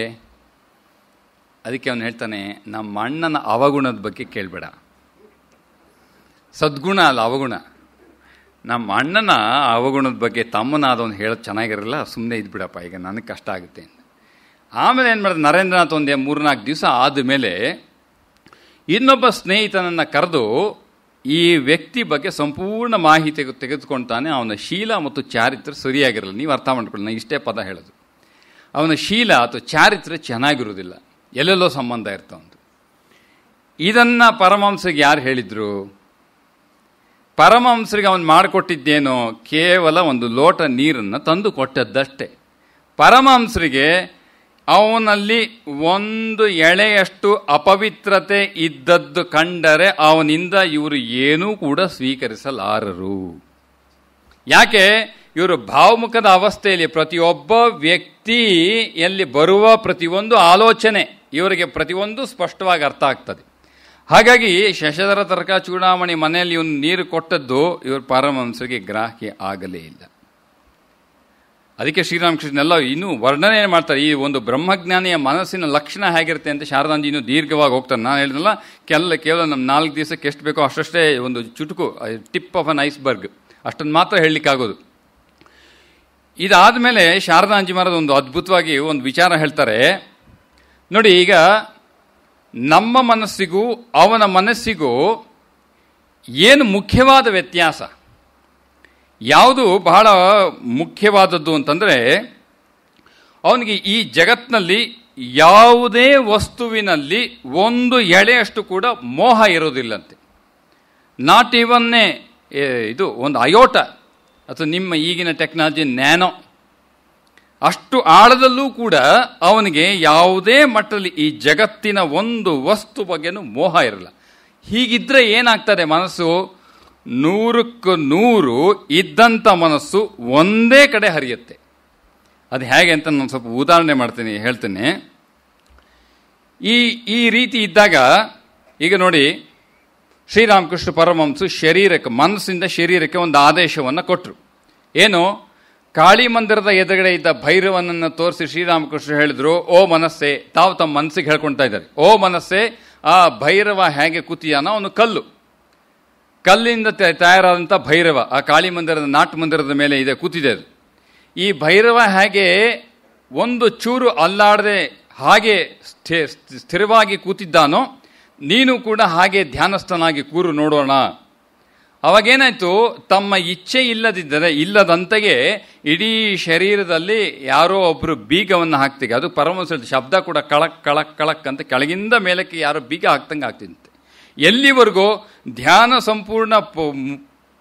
ಪೂರ್ಣವಾಗಿ ಮುಗಿಯೋವರೆಗೂ ಯಾವುದೇ ಕಾರಣಕ್ಕೂ ಹೇಳಲಿಕ್ಕೆ ಸಾಧ್ಯವೇ ಇಲ್ಲ. ದ ಮೈಂಡ್ ಅಕ್ಸೆಪ್ಟ್ಸ್ ಒಂದು ಪದ ತುಂಬ ಆಂಗ್ಲ ಭಾಷೆ ಬರುತ್ತೆ, ದಯವಿಟ್ಟು ಕ್ಷಮಿಸಿ. ಸಂಪೂರ್ಣವಾಗಿ ಆ ಮನಸ್ಸು ಯಾವುದೇ ಒಂದು ವಿಚಾರವನ್ನು ಹೇಳಿದ ತಕ್ಷಣ ಅದನ್ನು ಸಂಪೂರ್ಣವಾಗಿ 100ಕ್ಕೆ 100 ಶರೀರ ಮನಸ್ಸು ಸ್ವೀಕರಿಸ್ತದೆ. ಇನ್ನೊಂದು ಉದಾಹರಣೆ, ಬಹಳ ಅದ್ಭುತವಾದ ಒಂದು ಉದಾಹರಣೆ. ನಮ್ಮಲ್ಲಿ ಒಂದು ಪೂಜಾ ಪದ್ಧತಿ ಇದೆ. ತಂತ್ರದಲ್ಲಿ ವೈದಿಕದಲ್ಲಿ ಸ್ವಲ್ಪ ವ್ಯತ್ಯಾಸ ಇದೆ. ನಮ್ಮದು ಮುಖ್ಯವಾಗಿ ತಂತ್ರ ರೂಪದಲ್ಲಿ ನಮ್ಮ ಮಠದಲ್ಲಿ ಮಾಡುವ ಇದು ಪೂಜಾ ಪದ್ಧತಿ. ತಂತ್ರ ಅಂದರೆ ವಾಮಾಚಾರ ಭಾವಿಸ್ಬೇಡಿ. ವಾಮಾಚಾರ ಇದು ಅದು right handed and left handed ಅಂತಿದೆ, ಎಡಭಾಗ ಮತ್ತು ಬಲಭಾಗ ಅಂತಿದೆ. ಅದು ಎಡಪಂಥಿಗೆ ಸೇರಿದೆ, ಅದು ಮೂಲ ಇದಲ್ಲ, ಪೂಜಾ ಕ್ರಮ ಅಲ್ಲ ಅದು. ಅದರಿಂದ ಇಲ್ಲಿ ಪೂಜೆಗೆ ಕೂತಾಗ ಒಬ್ಬ ಅರ್ಚಕ ಯಾವ ರೀತಿ ಪೂಜೆಯನ್ನು ಪ್ರಾರಂಭ ಮಾಡ್ತಾನೆ? ಮೊದಲನೆಯದಾಗಿ ತಂದಂಥ ವಸ್ತುಗಳು ಶುದ್ಧವಾಗಿದೆಯೋ ಅಶುದ್ಧವಾಗಿದೆಯೋ ಗೊತ್ತಿಲ್ಲ. ಮಾರ್ಕೆಟಿಂದ ತಂದಾಗ ಅವನು ಚಪ್ಪಲಿ ಮೇಲೆ ಕೂತ್ಕೊಂಡು ಬೇಕಾದ್ರೆ ಹೂವದ ಮೇಲೆ ಕೂತ್ಕೊಂಡು ಮೂಟೆ ಮೇಲೆ ಕೂತ್ಕೊಂಡು ತಂದು ಕೊಡ್ತಾನೆ. ನೀವೇನೋ ಶುದ್ಧವಾಗಿ ಶ್ರೀರಾಮಕೃಷ್ಣ ಅರ್ಪಣ ವಸ್ತು ಅಂತ ಹೇಳ್ತೀರಾ, ಅವ್ನು ಬೀಡಿ ಹೊಡ್ಕೊಂಡೆ ನಿಮ್ಗೆ ಹೂವು ಕೊಟ್ಟಿರ್ತಾನೆ. ಇದೆಲ್ಲ ಸತ್ಯ ಅಲ್ವಾ? ಆದ್ದರಿಂದ ತಂದಂಥ ಪ್ರತಿಯೊಂದು ವಸ್ತುವನ್ನು ಕೂಡ ಪರಮಾತ್ಮನಿಗೆ ಅರ್ಪಣೆ ಆಗಬೇಕಾದ್ರೆ ಶುದ್ಧವಾಗಿರಬೇಕು. ನಾನು ಶುದ್ಧವಾಗೋದು ಎರಡನೇ ಹಂತ, ಮೊದಲು ವಸ್ತುಗಳು ಶುದ್ಧವಾಗಬೇಕು. ಆದ್ದರಿಂದ ಏನು ಮಾಡ್ತಾನೆ, ಮೊದಲು ಒಂದು ಕ್ರಮಾಗತವಾಗಿ ಪ್ರತಿಯೊಂದಕ್ಕೂ ಕೂಡ ಶುದ್ಧಿಯ ಮಂತ್ರಗಳು ಉಂಟು. ಮುಖ್ಯವಾಗಿ ಶ್ರೀರಾಮಕೃಷ್ಣ ಪೂಜಾ ಪದ್ಧತಿಯಲ್ಲಿ ಐಂ ಶುದ್ಧಿಯ ಮಂತ್ರ, ಅದು ಪರಮಹಂಸರ ಪ್ರತೀಕ. ಒಂ ಅನ್ನೋದು ವಾಯು ಬೀಜ ಮಂತ್ರ, ಇದೆಲ್ಲ ಇದೆ. ಮಂತ್ರ ಬೀಜ ಇರ್ತದೆ, ಬೀಜ ಬಹಳ ಮುಖ್ಯ. ಹಾಗಾಗಿ ಈ ಮಂತ್ರದ ಮೂಲಕ ವಸ್ತುಗಳನ್ನು ಶುದ್ಧಿಯನ್ನು ಮಾಡ್ತಾ ಇದ್ದೇನೆ. ಸಂಪೂರ್ಣವಾಗಿ ಶುದ್ಧಿ ಆದಮೇಲೆ ಆಮೇಲೆ ಧೇನು ಮುದ್ರಾ ಅಂತ ಕರೀತಾರೆ. ಧೇನು ಮುದ್ರಾ ಏನು ಅಂತಂದರೆ ಹಸುವಿನ ಕೆಚ್ಚಲ ಪ್ರತೀಕ ಧೇನು. ಏನು ಅಂತಂದರೆ ನಮ್ಮಲ್ಲಿ ಅಮೃತಕ್ಕೆ ಪ್ರತೀಕ ಯಾವುದು? ಹಾಲು. ಆದ್ದರಿಂದ ಹಾಲಿನ ಕಲ್ಪನೆ ಎಲ್ಲಿಂದ ಬರುತ್ತೆ? ಕೆಚ್ಚಲಿಂದ ಬರ್ತದೆ. ಆ ಕೆಚ್ಚಲಿನ ಪ್ರತೀಕ ಧೇನು. ಆದ್ದರಿಂದ ಆ ಧೇನು ಮುದ್ರವನ್ನು ಕಲ್ಪಿಸಿಕೊಂಡು ತೋರಿಸಿದಾಗ ಪ್ರತಿಯೊಂದು ವಸ್ತುವು ಕೂಡ ಅಮೃತಪ್ರಾಯವಾಯಿತು. ಆಮೇಲೆ ಈ ಐಮನ್ನ ಪ್ರತಿಯೊಂದು ಅಕ್ಷರಕ್ಕೆ, ಈಗ ಅಂ ಅಕ್ಷರ ಇದೆ, ಇದು ಕ ಚ ಟ ತ ಪ ಕವರ್ಗ ಚವರ್ಗ ಟವರ್ಗ ತವರ್ಗ ಪವರ್ಗ, ಕ ಚ ಟ ತ ಪ ವ್ಯಂಜನ, ಆಮೇಲೆ ಸ್ವರಗಳು ಮೇಲೆ ಆ ಇಂದ ಕ್ಷಹವರೆಗೂ. ಇಲ್ಲಿ ಅಕಾರವನ್ನು ಸಂಪೂರ್ಣ ಪ್ರತಿಯೊಂದು ಮಂತ್ರವನ್ನು ನಾನೇನು ಉಚ್ಚಾರಣೆ ಮಾಡ್ತಾ ಇದ್ದೇನೋ ಅದನ್ನು ಶುದ್ಧಿ ಮಾಡಬೇಕು. ಮೊದಲು ಆ ಅಂ ಐಂ ಅಂ ಅಂತ ಹೇಳಿದ ತಕ್ಷಣ ಇಡೀ ಇದು ಸ್ವರಗಳೆಲ್ಲ ಶುದ್ಧಿವಾಯಿತು. ಕಂ ಐಂ ಕಂ ಕವರ್ಗ ಶುದ್ಧಿ ಆಯಿತು, ಚಂ ಐಂ ಚಂ ಚವರ್ಗ ಶುದ್ಧಿ ಆಯಿತು. ಹಾಗೆ ಪ್ರತಿಯೊಂದು ವರ್ಗವನ್ನು ಕೂಡ ನಾನು ಶುದ್ಧಿಯನ್ನು ಮಾಡ್ತೀನಿ. ಐಮನ್ನ ಮಧ್ಯ ಸಂಪುಟೀಕರಣ ಅಂತ ಕರಿತಾರೆ. ಎರಡು ಕಡೆ ವರ್ಣವನ್ನು ಹಾಕಿ ಮಧ್ಯದಲ್ಲಿ ಬೀಜ ಹಾಕಿದೆ, ಅದಕ್ಕೆ ಸಂಪುಟೀಕರಣ, ಅದಕ್ಕೊಂದು ಶಕ್ತಿ ಇದೆ. ಇದು ತಂತ್ರದಲ್ಲಿ ಸಿದ್ಧಿಯನ್ನು ಪಡಿಬೋದು. ಈ ರೀತಿ ಯಾವ ರೀತಿ ಅಂತ ನನ್ನನ್ನು ಕೇಳಬೇಡಿ, ಅದು ನಿಮ್ಗೆ ಯೋಗ್ಯತೆ ಇದ್ದರೆ ಮಾತ್ರ ನಿಮ್ಗೆ ಬರ್ತದೆ, ಇಲ್ಲಾಂದರೆ ಅದು ಪ್ರಯೋಗ ಮಾಡೋಕ್ಕೆ ಹೋಗಬೇಡಿ. ಆದ್ದರಿಂದ ಇದನ್ನು ಈ ಐಮನ್ನು ಸೇರಿಸಿ ವರ್ಣಗಳನ್ನೆಲ್ಲ ಶುದ್ಧಿ ಮಾಡಾಯಿತು. ವಸ್ತುಗಳನ್ನು ಶುದ್ಧಿ ಮಾಡಬೇಕಾದ್ರೆ ನಾನು ಏನು ಮಾಡ್ತಾ ಇದ್ದೀನಿ, ಧೇನು ಮುದ್ರ, ಇದು ಅಮೃತದ ಪ್ರತೀಕವಾಗಿ ಧೇನು ಮುದ್ರವನ್ನು ತೋರಿಸಿ ಈ ವಸ್ತುಗಳನ್ನೆಲ್ಲ ಶುದ್ಧಿಯನ್ನು ಮಾಡಿ ಆಯಿತು. ಇವಾಗ ನಾನೇನು ಮಾಡಬೇಕು, ಈ ಶರೀರದಲ್ಲಿ ಇರ್ತಕ್ಕಂಥ ಎಲ್ಲ ಪಾಪ ಸಂಸ್ಕಾರಗಳನ್ನು ಶುದ್ಧಿ ಮಾಡದೇ ಇದ್ದರೆ ದೇವೋ ಭೂತ್ವ ದೇವಂ ಯಜೇತ್ ಅಥವಾ ಯಜೇತ, ದೇವನು ಮಾತ್ರ ದೇವನನ್ನು ಅರ್ಚಿಸಲಿಕ್ಕೆ ಸಾಧ್ಯ. ಮಹಿಮೆಯನ್ನು ಅರಿಯುವುದು, ಕುವೆಂಪು ಶಾರದಾದೇವಿಯನ್ನು ಬರೆದಂಥ ಹಾಡು. ಶ್ರೀ ಶಾರದಾದೇವಿ ಹೇ ಮಹಾಮಾತೆ. ಶ್ರೀರಾಮಕೃಷ್ಣನ ಅರಿಬೇಕಂದ್ರೆ ಅದೇ ಮಟ್ಟದ ಮಹಿಮೆ ನಿನ್ನಲ್ಲಿದ್ದರೆ ಮಾತ್ರ ನೀನು ಅರಿಯುವುದು. ಆದ್ದರಿಂದ ಮಾತೆಯಲ್ಲಿ ಅದೇ ಮಟ್ಟದ ಮಹಿಮೆ ಇದ್ದದ್ದರಿಂದ ಶ್ರೀಮಾತೆಯೂ ಕೂಡ ಪರಮಹಂಸರೇ. ಆದ್ದರಿಂದ ದೇವೋಭೂತ್ವ ದೇವಂ ಯಜೇತ, ದೇವನಾಗಿ ದೇವನನ್ನು ಅರ್ಚಿಸಬೇಕು. ನಾನು ಅರ್ಚನೆ ಮಾಡಬೇಕಾದ್ರೆ ನಾನು ದೇವನೇ ಆಗಬೇಕು. ಆದ್ದರಿಂದ ಏನು ಮಾಡ್ತೀನಿ, ಮೊದಲು ನನ್ನ ಶರೀರದಲ್ಲಿದ್ದ ಎಲ್ಲ ಪಾಪ ಸಂಸ್ಕಾರಗಳನ್ನು ಭಾವಿಸ್ಬೇಕು. ಭಾವಿಸಿ ಅದಕ್ಕೆ ಪ್ರತ್ಯೇಕವಾದ ಮಂತ್ರಗಳಿದೆ. ಭಾವಿಸಿ ನನ್ನ ಶರೀರದಲ್ಲಿ ರಂ ಅನ್ನೋದು ಈ ಅಗ್ನಿ ಬೀಜ ಮಂತ್ರ. ರಂ ಅಂದರೆ ಅಗ್ನಿ, ಅಗ್ನಿಯ ಪ್ರತೀಕ ರಂ. ಈ ಅಗ್ನಿಯನ್ನು ಭಾವಿಸಿ ರಂ ಬೀಜ ಹೇಳಿದ ತಕ್ಷಣ ಇಡೀ ಪಾಪ ಪುರುಷ ಶರೀರದಲ್ಲಿ ಸುಟ್ಟಿ ಹೋಗ್ತಾನೆ. ಈಗ ಉಳಿದಿರ್ತಕ್ಕಂಥದ್ದು ಶುದ್ಧವಾದ ಚೈತನ್ಯ ಮಾತ್ರ ನನ್ನಲ್ಲಿ. ಈಗ ನಾನೇನಾದೆ, ಶುದ್ಧವಾದ ಚೈತನ್ಯ ಆದೆ. ಇದಾದ ಮೇಲೆ ನಾನು ಹೇಳ್ತೀನಿ, ಓ ನನ್ನ ಇಷ್ಟದೇವಿ, ಯಾರ್ಯಾರು ಇಷ್ಟದೇವಿ ಇರ್ತಾರೋ ಅದಕ್ಕೆ ಕ್ರಮ ಇದೆ. ಧ್ಯಾನ ಮಾಡಿ ಅವನನ್ನು ಭಾವಿಸಿ ಚೈತನ್ಯ ರೂಪನಾದ ಆ ಪರಮಾತ್ಮನ ಹೃದಯದಲ್ಲಿ ಭಾವಿಸಿ, ಹೃದಯದಿಂದ ನನ್ನ ಇದು ನಾವೇನು ಮಾಡ್ತೀವಿ, ಒಂದು ಕೂರ್ಮ ಮುದ್ರೆಯಲ್ಲಿ ಒಂದು ಹೂವನ್ನು ಇಟ್ಕೊಂಡು ಇದರಲ್ಲಿ ಮಧ್ಯ ಸ್ಥಾಪಿಸಿ ಇದರಲ್ಲಿ ನಾನು ಆ ಇಷ್ಟದೇವನನ್ನು ಕರೆತರ್ತೇನೆ ಹೃದಯದಿಂದ ಎಂಬ ಬೀಜ ಮಂತ್ರದಲ್ಲಿ. ಏನು ಮಾಡ್ತಾನೆ, ಇಲ್ಲಿಗೆ ಹೃದಯದಲ್ಲಿದ್ದವನು ಚೈತನ್ಯ ರೂಪಿ ಪರಮಾತ್ಮ ನನ್ನ ಕೈಯಲ್ಲಿ ಬಂದು ಎದುರುಗಡೆ ಇರ್ತಕ್ಕಂಥ ಪೀಠದಲ್ಲಿ ಸಂಸ್ಥಾಪಿಸ್ತೇನೆ. ಇದನ್ನು ಕ್ರಮ ಮಾಡಲಿಕ್ಕಿಂತ ಮುಂಚೆ ಹೃದಯಕ್ಕೆ ಆತನನ್ನು ಕರೆಯಬೇಕಾಗಿದ್ದರೆ, ಶುದ್ಧವಾಗಿದ್ದರೆ ಮಾತ್ರ ಆತ ಬರುತ್ತಾನೆ, ಇಲ್ಲಿ ಬರುವುದಿಲ್ಲ. ಆದ್ದರಿಂದ ಅವನ ಶುದ್ಧತೆಯನ್ನು ತರಬೇಕಾದ್ರೆ ಏನು ಮಾಡಿ, ಈಗ ಸದ್ಯಕ್ಕೆ ಆಗೋದಿಲ್ವಲ್ಲ, ಇಷ್ಟು ದಿವಸ ಈಗ ಬೇಡದ ಸಂಸ್ಕಾರ ಇದೆಯಾ, ಜನ್ಮಾಂತರದ್ದು ಒಂದಿಸುವುದಲ್ಲ. ಆದ್ದರಿಂದ ಈ ರಂ ಬೀಜದಲ್ಲಿ ಎಲ್ಲವನ್ನೂ ಸುಟ್ಟಾಕಿ ಶುದ್ಧವಾಗಿದ್ದೇನೆ ಅಂತ ಭಾವಿಸಿ ಒಳಗಡೆ ಪರಮಾತ್ಮನ ಕರೆದು ಆಮೇಲೆ ಪೂಜೆ ಪ್ರಾರಂಭ ಆಗುತ್ತೆ. ಇದು ಬೇಸಿಕ್ ಮೊದಲು. ಈಗ ಪರಮಹಂಸರಿಗೆ ಪೂಜೆ ಕೂತಿದ್ದಾರೆ. ಈಗ ವಿಶೇಷ ಇಷ್ಟು ಇಂಟ್ರಡಕ್ಷನ್, ಪೂಜೆ ಹೇಗಿದೆ ಅಂತ ಹೇಳಿದೆ ಇದ್ರೆ ನೀವು ಪರಮಹಂಸರು ಏನು ಮಾಡಿದ್ರು ಅಂತ ಹೇಗೆ ಅರ್ಥ ಆಗುತ್ತೆ. ಇದು ಒಂದು ಬೇಸಿಕ್ ಇದು.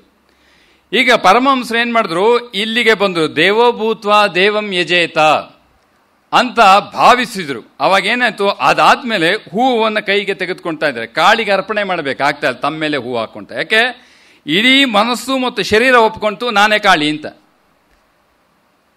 Every thought that is given to the mind accepts to the fullest extent.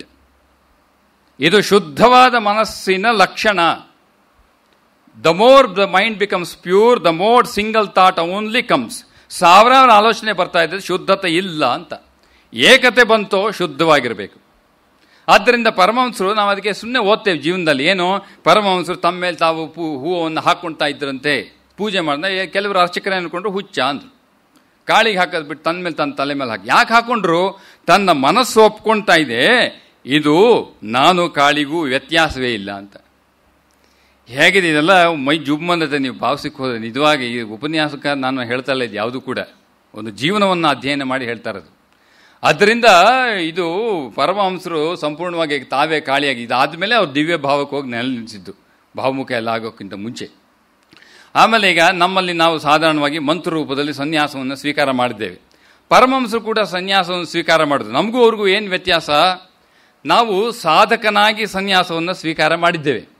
ಅವನು ಸನ್ಯಾಸ ಸ್ವೀಕಾರ ಮಾಡಿದ ಮೇಲೆ ಅವನು ಒಪ್ಕೊಂಡೇದು ಕೂಡ ಶ್ರೀರಾಮಕೃಷ್ಣ ಆ್ಯಕ್ಚುಲಿ ಕಡೆಯ ಕರ್ಮ ಸನ್ಯಾಸ ಮಾಡೋಕ್ಕೆ. ಇದು ಈ ಹಿಂದೂ ಧರ್ಮದ ದೃಷ್ಟಿಯಿಂದ ಅದು ಸನ್ಯಾಸ ಕೂಡ ಹಿಂದೂ ಧರ್ಮದಲ್ಲೇ ಇರೋದು. ಮೊನಾಸ್ಟಿಸಿಸಮ್ ಕ್ರಿಶ್ಚಿಯಾನಿಟಿ ಇಲ್ಲದೆ ಇಸ್ಲಾಮಲ್ಲಿ ಇಲ್ಲ. ಈ ಸನ್ಯಾಸವನ್ನು ತೆಗೆದುಕೊಳ್ಬೇಕಾದ್ರೆ ಅದಕ್ಕೆ ಏನು ಮಾಡ್ತಾರೆ, ಜಗತ್ತಿನಲ್ಲಿ ಕರ್ಮ ಇರೋದಿಲ್ಲ, ನಿಮಗೆ ಕರ್ಮ ಬಂಧನ ಯಾವುದು ಇರಲಿಕ್ಕೆ ಸಾಧ್ಯ ಇಲ್ಲ. ಕಡೆಯ ಕರ್ಮ ಅಂತಿರೋದು ಶ್ರಾದ್ದ ಕರ್ಮ, ಅದು ಅಂತಿಮ ಸಂಸ್ಕಾರ. ಷೋಡಶ ಸಂಸ್ಕಾರದಲ್ಲಿ ಗರ್ಭಧಾರಣೆಯಿಂದ ಅಂತ್ಯಷ್ಠಿ ಅಥವಾ ಶ್ರಾದ್ದ, ಅದು 16ನೇದು. ಅದಕ್ಕೆ ಇವನು ಏನು ಮಾಡ್ತಾನೆ, ಸನ್ಯಾಸ ತಗೋಬೇಕಾರೆ ಇದೆಲ್ಲ ನಾಮಕರಣ ಇದೆಲ್ಲ ಮುಗಿಸ್ಕೊಂಡು ಬಂದಿದ್ದಾಯಿತು. ಈಗ ಗೃಹಸ್ಥಾಶ್ರಮ ಸ್ವೀಕಾರ ಮಾಡಿ ಎಲ್ಲ ಒಂದೊಂದೇ ಹಂತವಾಗಿ ಹೋಗ್ತಾನೆ. ಕಡೆಯ ಹಂತವಾದ ಶ್ರಾದ್ದವನ್ನು ಮಾಡಿಬಿಟ್ಟು ನನಗೂ ಮಾಡ್ಕೊಂಡ್ಬಿಡ್ತೇನೆ, ನಮ್ಮ 32 ಪಿತೃಗಳಿಗೂ ಮಾಡಬೇಕಾಗ್ತದೆ. ಆ ಮಾಡಿದ ಮೇಲೆ ಆಮೇಲೆ ಅವನಿಗೆ ಮತ್ತೆ ಇನ್ಯಾವುದು ಕರ್ಮ ಉಳಿಯುವುದಿಲ್ಲ. ಈಗ ಪರಮಹಂಸರು ಅದೇ ರೀತಿಯಾಗಿ ಸನ್ಯಾಸವನ್ನು ಸ್ವೀಕಾರ ಮಾಡಿದರು. ಅವ್ರು ಬಟ್ಟೆ ಹಾಕ್ಕೊಳ್ಳಿಲ್ಲ, ಆದರೆ ಸನ್ಯಾಸ ಸ್ವೀಕಾರ ಮಾಡಿದ್ರು. ಯಾಕಂದರೆ ಅವ್ರು ಹೇಳ್ತಾರೆ ತೋತಾಪರಿಗೆ ನನ್ನ ಅಮ್ಮ ಇರೋವ್ರಿಗೂ ನಾನು ಮಾಡೋದಿಲ್ಲ, ಆಕೆಗೆ ಬೇಜಾರಾಗ್ತದೆ. ಆದ್ದರಿಂದ ಪರಮಹಂಸರು ಬಟ್ಟೆ ಹಾಕಲಿಲ್ಲ, ಸನ್ಯಾಸವನ್ನು ತೋತಾಪುರಿಯಿಂದ ಬೆಳಗ್ಗೆ 3 ಗಂಟೆ ಜಾವದಲ್ಲಿ ವಿರ್ಜಾ ಹೋಮ ಮಾಡಿ ಸ್ವೀಕಾರ ಮಾಡಿದ್ರು. ಈಗ ಇವ್ರು ಏನು ಮಾಡಿದ್ರು, ಅವತ್ತಿನ ದಿವಸ ಅಮಾವಾಸ್ಯೆ ಏನು ಮಾಡ್ತಾರೆ, ಮನೆಗಳಲ್ಲಿ ತರ್ಪಣವನ್ನು ಕೊಡಬೇಕು. ಎಳ್ಳನ್ನು ನೀರನ್ನು ತರ್ಪಣ ಕೊಡಬೇಕು. ಪರಮಹಂಸರು ಗಂಗೆಗೆ ಹೋಗಿ ತರ್ಪಣ ಕೊಡಬೇಕಾದ್ರೆ ಕೈಯಲ್ಲಿ ನೀರೇ ನಿಲ್ತಾ ಇಲ್ವೇ? ಇವರೇನು ಸಂಕಲ್ಪ ಮಾಡಿ ನೀರು ನಿಲ್ಲಿಸ್ಕೊಂಡಿದ್ದಲ್ಲ, ಇಡೀ ಶರೀರ ಮನಸ್ಸು ಇವರು ಕೊಟ್ಟಂಥ ಆಲೋಚನೆ ಹ್ಯಾಕ್ ಸ್ವೀಕಾರ ಮಾಡ್ತದೆ ಅಂತ ಕರ್ಮವೇ ಸಾಧ್ಯ ಇಲ್ಲ. Whole body and mind has accepted without himself. ಅವನು ಕೇಳದೇ ಇದ್ರೂ ಪರವಾಗಿಲ್ಲ, ಪರಮಹಂಸ ಶರೀರ ಮತ್ತು ಮನಸ್ಸು ಒಪ್ಕೊಳ್ಳೋದಿಲ್ಲ, ಯಾವುದೂ ಒಪ್ಕೊಳ್ಳೋದಿಲ್ಲ. ಯಾವ ರೀತಿ ಇದೆ ರೀ ಮನಸ್ಸು, ಯಾವ ಒಂದು ಆಲೋಚನೆ ಕೊಟ್ಟರೆ ನಾವು ಎಷ್ಟು ಈ ಅದರಲ್ಲಿ ವಿದ್ಯಾರ್ಥಿಗಳು ಏನು ಕಷ್ಟಪಡ್ತಾರೆ. ಒಂದು ಆಫ್ಟರ್ ಆಲ್ SSLC ಪಾಸ್ ಮಾಡಕ್ಕೆ ತೋರ್ತೀರಿ. ಟೆಕ್ಸ್ಟ್ ಬುಕ್ ಇರುತ್ತೆ, ಒಂದು ವರ್ಷ ಪಾಠ ಮಾಡ್ತಾರೆ, ಮೇಷ್ಟ್ ಹಿಂದೆ ನಿಂತಿರ್ತಾರೆ, ಟ್ಯೂಷನ್ ಮಾಡಿಸ್ತಾರೆ, 60 ದಾಟಲ್ಲ. ಇಲ್ಲಿ ಅದ್ರ ಬಗ್ಗೆ 28 ಮ್ಯಾಚು, 28 ವಿಚಾರ, ಮನೆಯಲ್ಲಿ ಬೇರೆ ಕನ್ಫ್ಯೂಷನ್ನು, ವಾಟ್ಸಪ್ಪು, ಮೊಬೈಲ್ ಅಂತ ಹೇಳ್ತಾರೆ. ಇದಕ್ಕೆ ಈ ಎಲ್ಲ ಕಲ್ಪನೆ ಇಟ್ಕೊಂಡ್ರೆ ನೀವು ಶ್ರೀರಾಮಕೃಷ್ಣ ಪರಮಹಂಸರ ಮನಸ್ಸಿನ ಒಂದು ಇಣುಕ ನೋಟ ಕೂಡ ಸಿಗಲ್ಲ. ಈ ಮಟ್ಟದಲ್ಲಿ ಮನಸ್ಸಿದ್ದರೆ ಶ್ರೀರಾಮಕೃಷ್ಣ ಪರಮಹಂಸರ ಒಂದು ಆಲೋಚನೆ ಕೂಡ ಗ್ರಾಹ್ಯವಾಗುವುದಿಲ್ಲ. ಇದೆಲ್ಲ ಪರಮಹಂಸರು ಒಮ್ಮೆ ಇನ್ನೊಂದು ಸ್ವಲ್ಪ ವಿಸ್ತಾರ ಮಾಡಬೇಕು ಅನ್ನಿಸ್ತಾ ಇದೆ. ಸ್ವಲ್ಪ ವಿಸ್ತಾರ ಮಾಡ್ತೇನೆ ನೋಡಿ. ಶ್ರೀರಾಮಕೃಷ್ಣ ಪರಮಹಂಸರು ಯಾಕಂದ್ರೆ ಉದಾಹರಣೆಗೆ ನಾನು ಮೊನ್ನೆನೂ ಅದಕ್ಕೆ ಮೊದಲನೇ ದಿವಸ ನಾನು ಈ ಭಾವಮುಖದ ವರ್ಣನೆಯನ್ನು ಮಾಡ್ತಾ ಇದ್ದೆ. ನಾನ್ ಡ್ಯೂಯಲ್ ಎಕ್ಸ್ಪೀರಿಯನ್ಸ್ ಅಂತ ನನ್ನ ಆಲೋಚನೆಯಲ್ಲಿ ಹೇಳ್ತಾ ಇದ್ದೆ. ನಾನ್ ಡ್ಯೂಯಲ್ ಎಕ್ಸ್ಪೀರಿಯನ್ಸ್ ಅಂದರೆ ಅದ್ವೈತದ ಸಿದ್ಧಿಯಲ್ಲಿ ಇರ್ತಕ್ಕಂಥ ಕಲ್ಪನೆಗಳು. ಈಗ ಏನಾಗ್ತದೆ, ನಾವು ಅಧ್ಯಯನ ಮಾಡ್ಬೇಕಾದ್ರೆ ಪ್ರತಿಯೊಂದು ಕೂಡ ಕೆಲವು ಚೌಕಟ್ಟನ್ನು ಮನಸ್ಸಲ್ಲಿ ಹಾಕೋಬೇಕಾಗ್ತದೆ. ಬ್ರಹ್ಮ ಅಂದ ತಕ್ಷಣ, ಮಾಗೆ ಅಂದ ತಕ್ಷಣ, ವಿವರ್ತ ಅಂತ ಕಲ್ಪ ಅಂತ ಪದಗಳು ಬಂದ ತಕ್ಷಣ ಅದಕ್ಕೆ ಸಂಬಂಧಪಟ್ಟ ಎಲ್ಲ ಅರ್ಥಗಳು ನನಗೊಂದು ಸೀರೀಸಾಗಿ ಕಣ್ಣು ಮುಂದೆ ಬರ್ತದೆ. ಅದು ಆ ರೀತಿ ಬರೆದಿಟ್ಕೊಂಡ್ಬಿಟ್ಟಿದ್ದೀನಿ ಮನಸ್ಸಿನಲ್ಲಿ. ಅದರಿಂದ ನಾನು ನನ್ನ ಆಲೋಚನೆಯಲ್ಲಿ ಎಲ್ಲ ಹೇಳ್ತಾ ಇದ್ದೆ. ಆಮೇಲೆ ಅನಿಸ್ತು, ಈಗ ನಿಮ್ಗೆ ಅದು ಗೊತ್ತೇ ಇಲ್ದಿದ್ರೆ ನನ್ನ ಆಲೋಚನೆಗೂ ಟ್ಯಾಲಿ ಆಗೋದಿಲ್ಲ, ಮ್ಯಾಚ್ ಆಗೋದಿಲ್ಲ. ಆದ್ದರಿಂದ ಏನು ಮಾಡಿದೆ, ನಿನ್ನೆ ಅದಕ್ಕೆ ಬೋರ್ಡ್ ಇಟ್ಕೊಂಡು ಬರೆದಿದ್ದು. ಸೊ ನಿಮಗೆ ನಾನು ವರ್ಣನೆಯನ್ನು ಮಾಡಬೇಕಾದ್ರೆ ಉದಾಹರಣೆ ಸಮೇತವಾಗಿ ವರ್ಣನೆಯನ್ನು ಮಾಡಿದರೆ ಮಾತ್ರ ನಿಮಗೆ ಸ್ವಲ್ಪ ಗ್ರಹಿಸ್ಲಿಕ್ಕೆ ಸಾಧ್ಯ ಆಗ್ತದೆ. ಇದಕ್ಕೆ ಈ ಮನಸ್ಸಿನ ಎಷ್ಟು ಪರಮಹಂಸರ ಮನಸ್ಸು ಯಾಕೆ ಏಕತೆ ಮತ್ತು ಅದು ಡಿಟ್ಯಾಚ್ಮೆಂಟ್ ಟು ದ ವರ್ಲ್ಡ್ ಎಷ್ಟರ ಮಟ್ಟಿಗೆ ಅನ್ನಕ್ಕೆ ಇನ್ನೊಂದಷ್ಟು ಉದಾಹರಣೆ ಬಿಡಿಸಿ ಹೇಳ್ತೇನೆ ನೋಡಿ. ಶ್ರೀರಾಮಕೃಷ್ಣರು ಬಲರಾಮ್ ಬೋಸ್ ಮನೆಗೆ ಹೋಗಿದ್ದೆ. ಅದು ಜಗನ್ನಾಥನ ರಥ ಯಾತ್ರೆ ಅಲ್ಲಿದ್ದಾಗ ಪೂರಿನಲ್ಲಿ. ಅದೇ ಸಂದರ್ಭದಲ್ಲಿ ಬಲರಾಮ್ ಬೋಸು ಮನೆಯಲ್ಲೂ ಕೂಡ ಒಂದು ಸಣ್ಣ ರಥವನ್ನು ಎಳಿತಾರೆ. ಇವತ್ತಿಗೂ ನೀವು ಬಲರಾಮ್ ಬೋಸು ಮನೆಗೆ ಹೋದರೆ ಆ ಮೂಲೆಯಲ್ಲಿ ರಥವನ್ನು ಇಟ್ಟಿದ್ದಾರೆ, ಸಣ್ಣದಾಗಿದೆ ಅದು. ಅವನು ಬಹಳ ದೊಡ್ಡ ವೈಷ್ಣವ ಭಕ್ತ, ಆದ್ದರಿಂದ ಈ ರಥಯಾತ್ರೆ ಪ್ರತಿ ವರ್ಷ ಮಾಡ್ತಾ ಇದ್ದ ಅವನು. ಈ ರಥಯಾತ್ರೆ ದಿವಸನೇ ಬೇಲೂರು ಮಠದಲ್ಲಿ ಶ್ರೀರಾಮಕೃಷ್ಣ ಅಸ್ಥಿಗೆ ಆತ್ಮರಾಮ ಅದಕ್ಕೆ ಅಭಿಷೇಕವನ್ನು ಮಾಡ್ತಾರೆ. ಪುರಿ ಜಗನ್ನಾಥನ ಅಭಿಷೇಕ ನಡೆಯುತ್ತೆ. ಪರಮಹಂಸರು ಕೂಡ ವಿಷ್ಣುವಿನ ಪ್ರತೀಕ ಅಂತ ಕಲ್ಪನೆ ಇರೋದ್ರಿಂದ ಅಲ್ಲೂ ಕೂಡ ಸ್ನಾನವನ್ನು ಮಾಡ್ತಾರೆ. ಸ್ನಾನಯಾತ್ರೆ ದಿವಸ ಮತ್ತು ಈ ದಿವಸ ಶ್ರೀರಾಮಕೃಷ್ಣರು ರಥಯಾತ್ರೆಗೆ ಹೋದ್ರು. ಅಲ್ಲಿ ಎಲ್ಲ ಮುಗಿದೋಯ್ತು. ರಾತ್ರಿ ಅಲ್ಲೇ ತಂಗಿದ್ರು. ಸ್ವಾಮಿ ಪ್ರೇಮಾನಂದರು ಕೂಡ ಪರಮಹಂಸರ ಜೊತೆಗಿದ್ದಾರೆ. ಮಾರನೇ ದಿವಸ ಹೊರಡಬೇಕು, ದಕ್ಷಿಣೇಶ್ವರಕ್ಕೆ ಪುನಃ ಬರಬೇಕು ಪರಮಹಂಸರು. ಸುಮಾರು ಬೆಳಗ್ಗೆ 8ರಿಂದ 9 ಗಂಟೆ ಸಮಯ. ಪರಮಹಂಸ ಏನು ಮಾಡಿದ್ರು, ಹೋಗಿ ಈಗಿನ ಕಾಲದಲ್ಲಿ ಕತೆ ಬೇರೆ. ನೀವು 1882ನೇ ಇಸ್ವಿನ ಭಾವಿಸಬೇಕು. ಸ್ತ್ರೀಯರಿಗೆ ಸಮಾಜದ ರಸ್ತೆಯಲ್ಲಿ ನಿಂತು ಯಾವುದೇ ಕಾರಣದಲ್ಲೂ ಕೂಡ ಅವರ ಮುಖವನ್ನು ಪರಪುರುಷನಿಗೆ ತೋರಿಸುವಂತೆಯೇ ಇಲ್ಲ. ಇದು ಆಗಿನ ಸಮಾಜ. ಆದ್ದರಿಂದ ಏನು ಮಾಡಿದ್ರು, ಪರಮಹಂಸರಿಗೆ ಇದು ಗೊತ್ತಿತ್ತಲ್ಲ, ಅವ್ರು ಏನು ಮಾಡೋರು, ಇವರು ಸೀದಾ ಮನೆಯಿಂದ ಹೊರಗೆ ಬರುವ ಮುನ್ನ ಶ್ರೀರಾಮಕೃಷ್ಣರು ಅಡುಗೆ ಮನೆಗೆ ಹೋಗ್ತಾರೆ. ಯಾಕೆ, ಅಲ್ಲೆಲ್ಲ ಮಹಿಳೆಯರು ಪರಮಹಂಸಗೆ ಪ್ರಣಾಮವನ್ನು ಮಾಡಬೇಕು. ಇಲ್ಲೆಲ್ಲ ಹೊರಗಡೆ ಪುರುಷ ನಿಂತಿದ್ದಾರೆ, ಅವ್ರ ಮುಂದೆ ಇವ್ರು ಬಂದು ನಮಸ್ಕಾರ ಮಾಡೋದಿಲ್ಲ, ಆಗೋಕ್ಕೂ ಸಾಧ್ಯವಿಲ್ಲ. ಪರಮಹಂಸರಿಗೆ ಇದು ಗೊತ್ತಿದ್ದರಿಂದ ಶ್ರೀರಾಮಕೃಷ್ಣ ಸೇರಿ ಇನ್ನೇನು ಹೊರಡಬೇಕು ಅಷ್ಟು ಸೀದಾ ಅಡುಗೆ ಮನೆಗೆ ಹೋಗ್ತಾರೆ. ಈ ಮಹಿಳೆಯರೆಲ್ಲ ಪ್ರಣಾಮವನ್ನು ಮಾಡಿದ್ರು. ಅವರು ಅಡುಗೆ ಮನೆ ಬಾಗಿಲಿಂದ ಹೊರಗೆ ಬರುವಾಗಿಲ್ಲ. ಎಂಥ ಕಥೆ ರೀ ನಮ್ಮದು ಭಾರತದ್ದು. ಇನ್ನು ಇತಿಹಾಸ ಓದಿ ಮೈ ಪರ್ಚ್ಕೋಬೇಕಷ್ಟೇ ನಾವು. ಒಬ್ಬ ಯಜಮಾನಿಗೆ 80 ಜನ ಹೆಂಡತಿಯರು. ಪಾಲಿಥಿಸಮ್. ಯಾಕೆ ಅಂತಂದರೆ ಅವನು ಬ್ರಾಹ್ಮಣ ಶರೀರಕ್ಕೆ ಮದುವೆ ಮಾಡಿಕೊಟ್ರೆ ಕುಲೀನನ ಪದ್ಧತಿ ಅಂತ, ಅದು ಕುಲೀನಿಸಮ್. ಎನಿಹೌ, ಇಲ್ಲಿ ಅದಕ್ಕೆ ಆ ಬಾಗಿಲಿಂದ ಹೊರಗಡೆ ಬರೋಕ್ಕಾಗಲ್ಲ. ಇವರೆಲ್ಲ ಬಂದು ಒಳಗಡೆ ಪ್ರವೇಶ ಮಾಡಿದ್ರು. ಶ್ರೀರಾಮಕೃಷ್ಣರು ಪ್ರೇಮಾನಂದರು ಒಳಗೆ ಬರೋದಿಲ್ಲ, ಇವನು ಹುಡುಗ ಅಲ್ಲ, ಹೊರಗೆ ಇರಬೇಕು. ಇವರು ಆತಿಥ್ಯವನ್ನು ಕೊಟ್ಟರು. ಶ್ರೀರಾಮಕೃಷ್ಣ ಪರಮಹಂಸಗೆ ಆತಿಥ್ಯವನ್ನು ಕೊಟ್ಟರು. ಪರಮಹಂಸು ಹೆಚ್ಚಿಗೆ ತಿನ್ನೋದಿಲ್ಲ, 1-2 ಕಾಳವನ್ನು ಬಾಯಿಗೆ ಹಾಕ್ಕೊಂಡು ಹೊರಗಡೆ ಬಂದರು. ಇನ್ನೇನು ಹೆಜ್ಜೆಯನ್ನು ಬಾಗಿಲಿಂದ ಹೊರಗಡೆ ಇಡಬೇಕು. ಅವರಿಗೆ ಶರೀರದ ಪ್ರಜ್ಞೆ ಹೋಗ್ತಾ ಇದೆ, ಮೇಲೆ ಮೇಲೆ ಮನಸ್ಸು ಹೋಗ್ತಾ ಇದೆ, ಬಾಹ್ಯ ಜ್ಞಾನ ಇಲ್ಲ, ಅರ್ಧ ಬಾಹ್ಯಾವಸ್ಥೆಯಲ್ಲಿ ಇದ್ದಾರೆ ಪರಮಹಂಸರು. ಅಲ್ಲಿಂದ 3 ಮೆಟ್ಲು ಮೇಲೆ ಹತ್ಕೊಂಡು ಬರಬೇಕು ಪರಮಹಂಸರು. ಈಗ ಮೆಟ್ಲು ಹತ್ಕೊಂಡು ಮೇಲ್ಗಡೆ ಬಂದರು. ಈಗ ಸಂಪೂರ್ಣವಾಗಿ ಬಾಹ್ಯ ಜಗತ್ತು ಮರೆತು ಹೋಗಿದೆ ಪರಮಹಂಸರು. ಅವಾಗ ಏನಾಗ್ತದೆ, ಪರಮಹಂಸರು ತೂರ ಆಡ್ಕೊಂಡು ನಡೀತಾ ಇದ್ದಾರೆ. ಯಾಕಂದರೆ ಶರೀರದ ಮೇಲೆ ಪ್ರಜ್ಞೆ ಇಲ್ಲ, ಅರ್ಧಬಾಹ್ಯ ಅವಸ್ಥೆಯಲ್ಲಿದ್ದಾರೆ. ಮೆಲ್ಲಗೆ ಇನ್ನು ಅಬ್ಸ್ಟ್ರಾಕ್ಟೆಡ್ ಮೂಡ್ ಅಂತ ಇಂಗ್ಲೀಷ್ನಲ್ಲಿ ಉಪಯೋಗಿಸ್ತಾರೆ ಪದಕ್ಕೆ, ಅದು ಉಪಯೋಗಿಸುವಂಥ ಪದ. ಈ ಅವಸ್ಥೆಯಲ್ಲಿ ಪರಮಹಂಸರು ನಡ್ಕೊಂಡು ಬರ್ತಾ ಇದ್ದಾರೆ. ಇದರಲ್ಲಿ ಇದ್ದಂಥ ಒಬ್ಬಳ ಮಹಿಳೆ ಹಿಂದ್ಗಡೆ ಇದ್ದಲ್ಲ, ಅವಳಿಗೆ ತಾನು ಎಲ್ಲಿದ್ದೇನೆ ಅಂತ ಮರ್ತೋಯ್ತು. ಪರಮಹಂಸರನ್ನೇ ನೋಡ್ತಾ ಇದ್ದಾಳೆ. ಆ ಪರಮಹಂಸ ಹಿಂದೆನೇ ನಡ್ಕೊಂಡು ಬಂದ್ಲು. ಈಗ ಶ್ರೀರಾಮಕೃಷ್ಣ ಏನು ಮಾಡಿದ್ರು, ಹೊರಗಡೆ ಬಂದು ಕೋಣೆಯಲ್ಲಿ ನಿಂತ್ಕೊಂಡ್ರು. ಅಲ್ಲೆಲ್ಲ ಪುರುಷರು ನಿಂತಿದ್ದಾರೆ, ಇವಳು ಹಿಂದೆ ಬಂದು ನಿಂತಿದ್ದಾಳೆ. ಹಾಗೆ ಸ್ತ್ರೀ ಬರೋ ಹಾಗಿಲ್ಲ, ಪರಪುರುಷರು ಇಷ್ಟೊಂದು ಜನ ಇದ್ದಾರೆ, ಅವಳು ಬಂದು ನಿಂತು. ಅವಳು ಗೊತ್ತಿಲ್ಲ, ಅವಳಿಗೇನು ಗೊತ್ತಿರೋದು, ಪರಮಹಂಸರು ಇಂಥ ದೇವ ಪುರುಷನನ್ನು ಕಾಣುವುದು ಎಲ್ಲೋ ಒಮ್ಮೆ, ಇವನನ್ನು ಕಳ್ಕೊಂಡ್ರೆ ಹೇಗೆ ಅಂತೇಳಿ ಅವನ ಪಕ್ಕದಲ್ಲಿ ಬಂದು ನಿಂತ್ಕೊಂಡ್ಬಿಟ್ಟಿದ್ದಾಳೆ. ಅವಳು ಭಾವುಕಳಾಗಿಬಿಟ್ಟಿದ್ದಾಳೆ. ಪರಮಹಂಸರು ಭಾವುಕರಾಗಿದ್ದಾರೆ. ಅವ್ರಿಗೆ ಯಾರಿದ್ದಾರೆ ಅಂತ ಗೊತ್ತಿಲ್ಲ. ಅಷ್ಟೊಂದು ಯಾರಿಗೂ ಹೇಳಿದ್ರು, ಮಹಾಶಯರೇ ನಿಮ್ಮ ಹಿಂದೆ ಒಬ್ಬಳು ಸ್ತ್ರೀ ಬರ್ತಾ ಇದ್ದಾಳೆ. ಶ್ರೀರಾಮಕೃಷ್ಣರು ಅವಳ ಹಿಂದೆ ತಿರುಗಿ ನೋಡ್ತಾ ಇದ್ದಾಳೆ. ಅವಳು ಇಲ್ಲಿ ಯಾರ್ಯಾರಿದ್ದಾರೆ ಅವಳಿಗೆ ಅದ್ರ ಕಲ್ಪನೆಯೇ ಇಲ್ಲ. ಶ್ರೀರಾಮಕೃಷ್ಣರು ಏನು ಹೇಳ್ತಾರೆ ಗೊತ್ತೇನು? ಓ ಮೈ ಬ್ಲಿಸ್ಫುಲ್ ಡಿವೈನ್, ನಾನು ಇಂಗ್ಲೀಷಲ್ಲಿ ಓದಿದ್ವಿ. ಓ ನನ್ನ ದಿವ್ಯವಾದ ಮಾತೆಯೇ, ಓ ನನ್ನ ದಿವ್ಯ ತಾಯಿಯೇ, ಓ ಬ್ಲಿಸ್ಫುಲ್ ಡಿವೈನ್ ಮದರ್ ಅಂತ ಹೇಳಿ ಆಕೆಗೆ ನಮಸ್ಕಾರ ಮಾಡ್ತಾರೆ ಶ್ರೀರಾಮಕೃಷ್ಣರು. ಇವಳಿಗೆ ಏನು ಮಾಡೋದು ಗೊತ್ತಾಗಿಲ್ಲ, ಸುಮ್ಮನೆ ನೋಡ್ತಾ ಇದ್ದಾಳೆ. ಶ್ರೀರಾಮಕೃಷ್ಣರಿಗೆ ತಾವು ಹೆಜ್ಜೆಯನ್ನಾಗಿಟ್ಟು ನಡೆಯಬೇಕಾದ್ರೆ ಯಾರೂ ಕಾಣೋದಿಲ್ಲಂತೆ. ಆವಾಗ ಅವಳಿಗೆ ಹೇಳ್ತಾಳೆ, ಮಹಾಶಯರೇ ನಿಮ್ಮೊಂದಿಗೆ. ಅವಾಗ ಹೇಳ್ತಾಳೆ, ನನ್ನೊಂದಿಗೆ ದಕ್ಷಿಣೇಶ್ವರಕ್ಕೆ ಬಾ. ಇವರು ಅಷ್ಟು ಹೇಳಿ ಅವಳು ಮರ್ತೋದ್ರು. ಮತ್ತೆ ಆಕೆಯನ್ನು ಮರ್ತು ಹೋಗಾಯ್ತು. ಸೀದಾ ಅವಳ ನೋಟ ನೇರ ನಡ್ಕೊಂಡು ಹೋದ್ರು ದೋಣಿಗೆ. ಆಕೆ ಏನು ಮಾಡಿದ್ಲು, ಓಡ್ ಹೋಗಿ ಅಡುಗೆ ಮನೆಯಲ್ಲಿ ಇನ್ನೊಬ್ಬಳು ಮಹಿಳೆಗೆ ಹೇಳ್ತಾಳೆ, ನಾನು ದಕ್ಷಿಣೇಶ್ವರಕ್ಕೆ ಹೋಗಬೇಕು. ಸೀದಾ ಓಡೋಡಿ ಬಂದುಬಿಡ್ತಾಳೆ ಅವಳು. ಇಲ್ಲಿ ಯಾರು ಹೇಳಿದ್ನಲ್ಲ ಹೊರಗೆ ಬರೋ ಹಾಗಿಲ್ಲ. ಹಾಗೆ ಆದರೆ ಪರಮಹಂಸ ಕರೆದ್ರಲ್ಲ, ಓಡಿ ಹೋಗ್ಬಿಟ್ಲು ದಕ್ಷಿಣೇಶ್ವರಕ್ಕೆ. ಪರಮಹಂಸರು ಆಮೇಲೆ ಅವಳಿಗೊಂದೆರಡು ಉಪದೇಶವನ್ನು ಕೊಡ್ತಾರೆ. ಈಗ ನನ್ನ ವಿಚಾರ ಏನು, ಪರಮಹಂಸರು ನಡೆಯುತ್ತಿರಬೇಕಾದ್ರೆ ಅಕ್ಕಪಕ್ಕದ ಯಾರೂ ಕಾಣುವುದಿಲ್ಲ. ಅವರಿಗೆ ಯಾರಿದ್ದಾರೆ ಗೊತ್ತಾಗೋದಿಲ್ಲ. He will be in same ಒಂದೇ ಒಂದು ಏಕತೆ. ಇದು ಇನ್ನೂ ಸ್ವಲ್ಪ ಬಿಡಿಸಿ ಬರ್ತೇನೆ ಆಮೇಲೆ. ಅದು ಮೂಲ ಮನಸ್ಸಿನ ವಿಚಾರಕ್ಕೆ ಬರ್ತೇನೆ ಆಮೇಲೆ. ಎರಡನೇ ಹಂತದಲ್ಲಿ ಏನು ಗೊತ್ತೇನು, ಪರಮಹಂಸರು ಈಗ ತಮ್ಮ ಕೋಣೆಯಿಂದ ಕಾಳಿ ಮಂದಿರಕ್ಕೆ ಹೋಗಬೇಕು. ಕಾಳಿ ಮಂದಿರಕ್ಕೆ ಹೋಗ್ಬೇಕಾದ್ರೆ he has to take the ಪೂರ್ವ ಬಾಗಿಲ ಬರಬೇಕು, ಈಸ್ಟರ್ನ್ ವರಾಂಡ. ಪೂರ್ವ ಬಾಗಿಲ ಕಡೆ ಮೆಟ್ಲು ಇಳ್ಕೊಂಡು ಬರ್ತಾ ಇದ್ದಾರೆ ಪರಮಹಂಸರು. ಪರಮಹಂಸರು ಬರೋತ್ತಿಗೆ ಏನಾಗುತ್ತೆ, ದಕ್ಷಿಣೇಶ್ವರ ಅವರು ಕೋಣೆಯನ್ನು ನೋಡಿದರೆ ಎಡಗಡೆ ರಾಧಾ ಗೋವಿಂದನ ಮಂದಿರ ಬರುತ್ತೆ, ಬಲಗಡೆ ದ್ವಾದಶ ಲಿಂಗ ಕಾಣ್ತದೆ. ನೇರವಾಗಿ ನಡ್ಕೊಂಡು ಹೋಗಿ ಕಾಳಿ ಮಂದಿರಕ್ಕೆ ಹೋಗಬೇಕು. ಶ್ರೀರಾಮಕೃಷ್ಣರು ಹೊರಗಡೆ ಬಂದ ತಕ್ಷಣವೇ ಸೀದಾ ಬಲಕ್ಕೂ ಶಿವನನ್ನು ನೋಡ್ತಾ ಇಲ್ಲ, ಎಡಕ್ಕೂ ರಾಧಾ ಗೋವಿಂದನ ನೋಡ್ತಾ ಇಲ್ಲ, ನೇರವಾಗಿ ಕಾಳಿ ಮಂದಿರಕ್ಕೆ ಹೋದರು. ಕಾಳಿ ಮಂದಿರಕ್ಕೆ ಹೋಗಿ ಕಾಳಿಗೆ ನಮಸ್ಕಾರ ಮಾಡಿ ಪುನಃ ಕೋಣೆಗೆ ಬರಬೇಕಾದ್ರೆ ಶಿವನಿಗೆ ರಾಧಾ ಗೋವಿಂದನಿಗೆ ನಮಸ್ಕಾರ ಮಾಡ್ತಾರೆ. ಶಾರದಾ ಅಂದು ಜೊತೆಗಿರ್ತಾರೆ.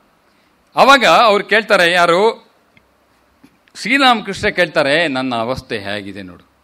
ಏನು ಮಹಾಶಯರೇ, ನಾನು ಕಾಳಿ ಮಂದಿರಕ್ಕೆ ಹೋಗಬೇಕು ಅಂತ ನಾನು ಮನಸ್ಸಿನಲ್ಲಿ ಒಮ್ಮೆ ನಿರ್ಧಾರ ಮಾಡಿದರೆ ನನಗೆ ರಾಧಾ ಗೋವಿಂದರು ಕಾಣುವುದೇ ಇಲ್ವಲ್ಲ. ಎಡಗಡೆ ರಾಧಾ ಗೋವಿಂದ ಅವರು ಶ್ರದ್ಧೆಯಿಂದ ನಮಸ್ಕಾರ ಮಾಡ್ಬೋದಿತ್ತು, ಶಿವನಿಗೂ ನಮಸ್ಕಾರ ಮಾಡ್ಬೋದಿತ್ತು. ಆದರೆ ನನ್ನ ಮನಸ್ಸಿನಲ್ಲಿ ನಾನು ಏನೋ ಸಂಕಲ್ಪ ಮಾಡಿಬಿಟ್ರೆ, ನಾನು ಕಾಳಿ ಮಂದಿರಕ್ಕೆ ಹೋಗಬೇಕು ಅಂತಂದರೆ ನನ್ನ ಶರೀರ ಮತ್ತು ಮನಸ್ಸು ನನ್ನ ಎಳ್ಕೊಂಡು ಹೋಗುತ್ತೆ. ಇವ್ರು ಬೇಡ ಅಂತ ನಿಂತರು ಶರೀರ ಮನಸ್ಸು ಎಳ್ಕೊಂಡು ಹೋಗುತ್ತಂತೆ ಕಾಳಿ ಮಂದಿರಕ್ಕೆ.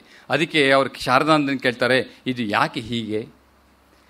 ಇವ್ರೇನು ಭಾವಿಸ್ತಾರೆ, ಕಾಳಿ ಪರಮಹಂಸರ ಇಷ್ಟ ದೈವಿ ಅಥವಾ ಇಷ್ಟ ದೇವ ಅಂತ ಹೇಳಿದ್ರು ಪರವಾಗಿಲ್ಲ, ಲಿಂಗಭೇದ ಇರೋದಿಲ್ಲ ತತ್ವದಲ್ಲಿ. ಬಾಹ್ಯ ನಾಮರೂಪದಲ್ಲಿ ಪ್ರಕಟಣೆ ಆಗಬೇಕಾದ್ರೆ ಒಂದು ಭೇದವನ್ನು ಹೇಳ್ತೇವೆ, ತತ್ವದಲ್ಲಿ ಯಾವತ್ತೂ ಭೇದ ಇರೋಕ್ಕೆ ಸಾಧ್ಯವೇ ಇಲ್ಲ ಮೂಲ ತತ್ವದಲ್ಲಿ.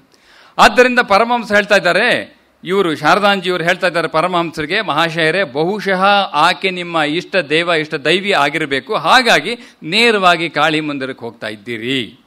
ಅದಕ್ಕೆ ಪರಮಹಂಸ ಹೇಳ್ತಾರೆ, ಇಲ್ಲ ಅದು ಹಾಗಲ್ಲ.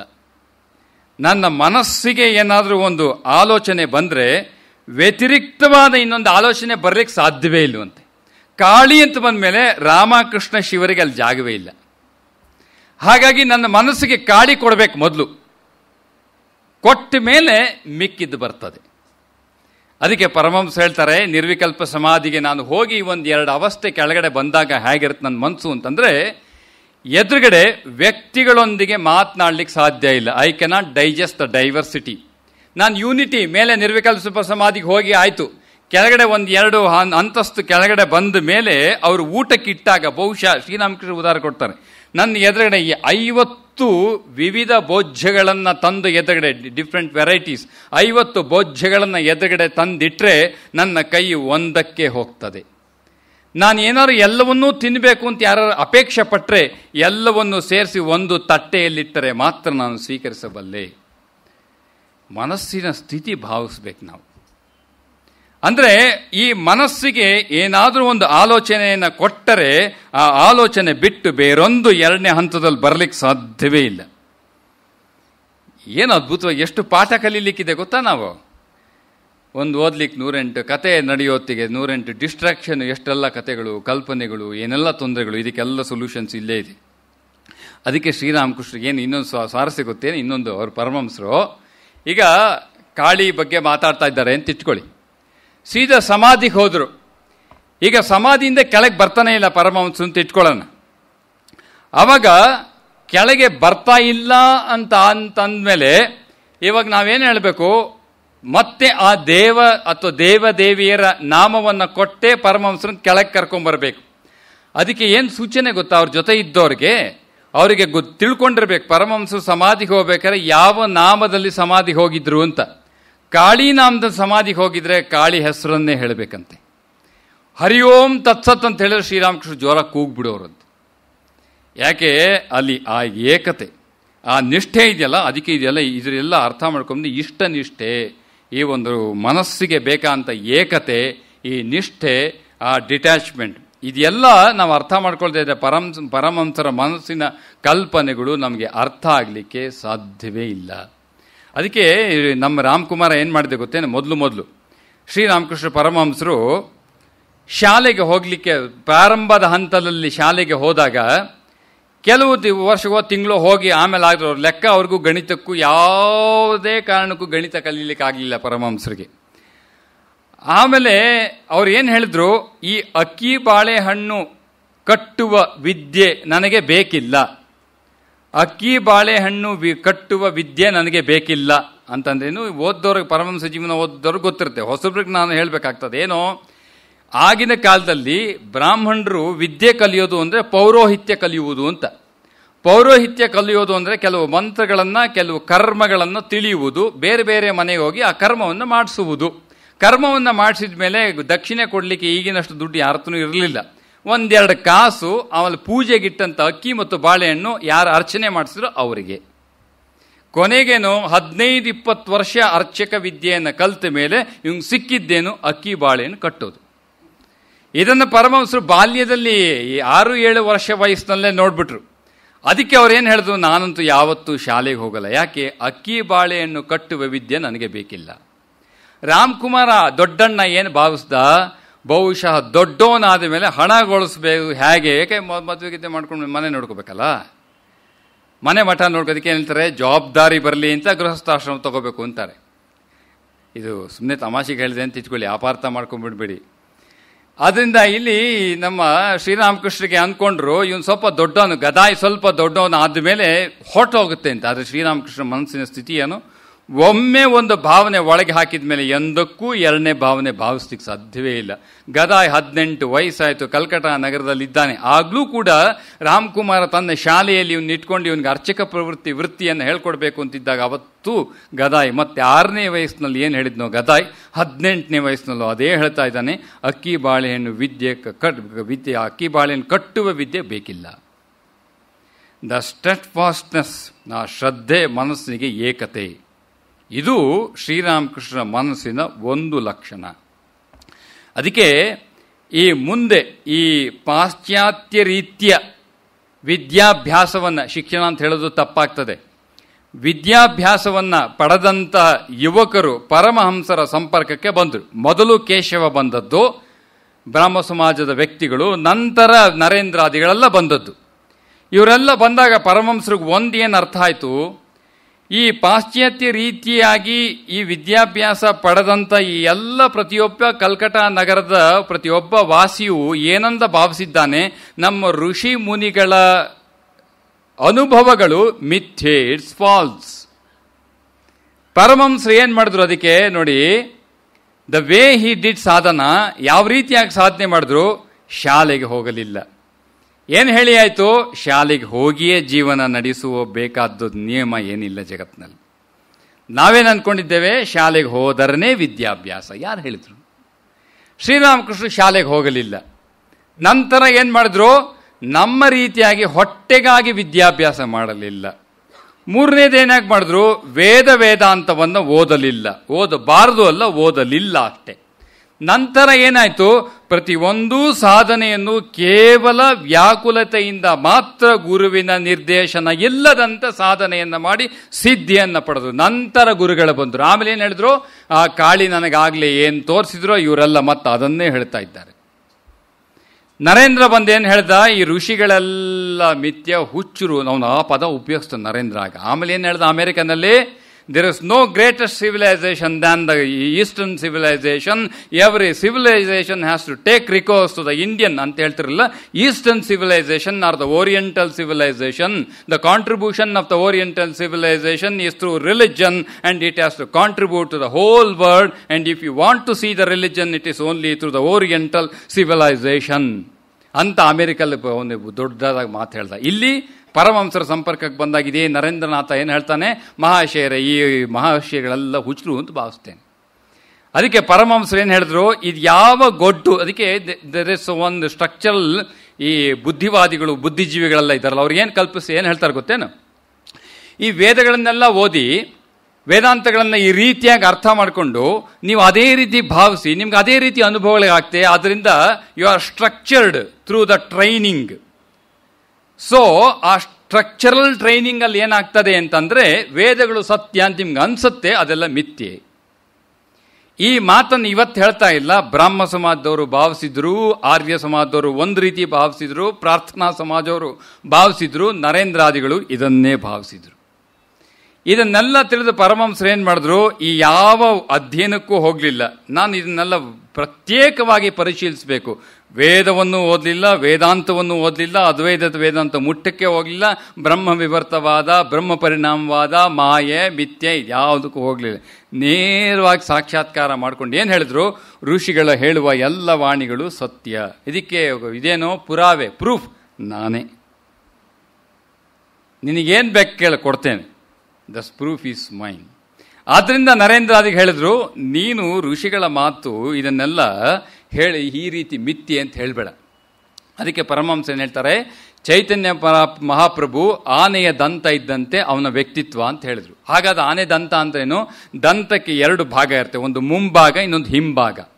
ಮುಂಭಾಗ ಏನಕ್ಕೆ ಉಪಯೋಗಿಸುತ್ತೆ, ಫಾರ್ ಸೆಲ್ಫ್ ಡಿಫೆನ್ಸ್. ಯಾರಾದರೂ ಬಂದರೆ ತೊಂದರೆ ಕೊಟ್ಟರೆ ತೀವಿಲಿಕ್ಕೆ ಉಪಯೋಗಿಸ್ತದೆ ಅದು.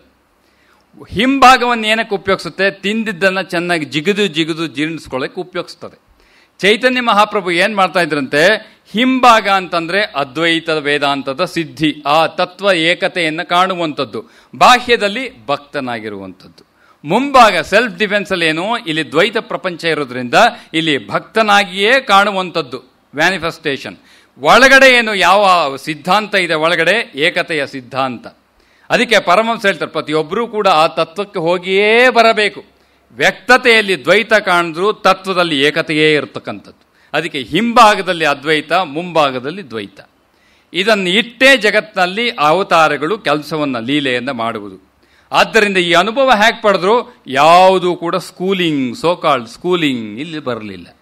ನರೇಂದ್ರ ಕೂಡ ಪರಮಹಂಸ ಹೇಳ್ತಾರೆ, ಮಹಾಶಯರೇ ಮೋನೋಮ್ಯಾನಿಯಕ್, ನೀವು ಎಲ್ಲ ಚೆನ್ನಾಗಿದೆ, ಒಳ್ಳೆ ವೈರಾಗ್ಯ ಕಾಣ್ತಾ ಇದೆ, ನಿಸ್ವಾರ್ಥಿಗಳು, ಶುದ್ಧವಾಗಿ ಕಾಣ್ತಾ ಇದ್ದೀರಾ, ಆದರೆ ಇಂಗ್ಲೀಷ್ನಲ್ಲಿ ಮೋನೋಮ್ಯಾನಿಯಾಕ್, ನೀವು ಏನೋ ಒಂದ್ರ ಬಗ್ಗೆನೇ ಆಲೋಚನೆ ಮಾಡಿ ಮಾಡಿ ಮಾಡಿ ಮಾಡಿ ಮಾಡಿ ನೀವು ಹೀಗಾಗಿದ್ದೀರಿ ಅಷ್ಟೇ. ಕಾಳಿ ಕಾಳಿ ಕಾಳಿ ಕಾಳಿ ಅಂತೇಳಿ ಎಲ್ಲ ಕಾಳಿ ಅಂತ ಹೇಳ್ತೀರಿ, ಅದು ಸತ್ಯ ಅಲ್ಲ ಮಹಾಶಯರೇ. ಇದರಲ್ಲಿ ಅವ್ನು ಸೈಕಾಲಜಿ ಓದಿರ್ತಾನೆ. ಅವಾಗ ಸೈಕಾಲಜಿಲಿ ಒಂದು ಥೀಮ್ ಇದೆ, ಒಂದ್ರ ಬಗ್ಗೆನೇ ತುಂಬ ಆಲೋಚನೆ ಮಾಡಿದ್ರೆ ಅವನು ಅದೇ ಆಗ್ತಾನೆ. ಸಿಜೋಫೇನಿಯಾ ಅದು ಒಂದೇ, ಅವ್ನು ಯಾವಾಗಲೂ ಏನೋ ಮಾಡ್ತಾನೆ, ಅವ್ರು ಏನೋ ಮಾಡ್ತಾರೆ, ಇವ್ರು ಏನೋ ಮಾಡ್ತಾರೆ ಅಂತ. ಅದೇನಾಗ್ತದೆ, ಒಂದೇ ರೀತಿಯಾಗಿ ಆಲೋಚನೆ ಮಾಡಿ ಇದೆಲ್ಲ ಮನಸ್ಸಿಗೆ ಹಾಗೆ ಹ್ಯಾಲ್ಯೂಸಿನೇಷನ್ ಇದೆಲ್ಲ ಬರ್ತದೆ. ಮಹಾಶಯರೇ, ನಿಮ್ಮ ಪ್ರೀತಿಗೆ, ಪಾವಿತ್ರತೆಗೆ, ನಿಸ್ವಾರ್ಥತೆಗೆ ಒಪ್ಕೊಳ್ತೇನೆ, ನೀವು ಅದ್ಭುತ ವ್ಯಕ್ತಿಗಳು. ಆದರೆ ಈ ಬರೀ ಕಾಳಿ ಬಗ್ಗೆ ಆಲೋಚನೆ ಮಾಡಿ ಯು ಆರ್ ಬಿಕಮ್ ಎ ಮೋನೋಮ್ಯಾನಿಯಾಕ್.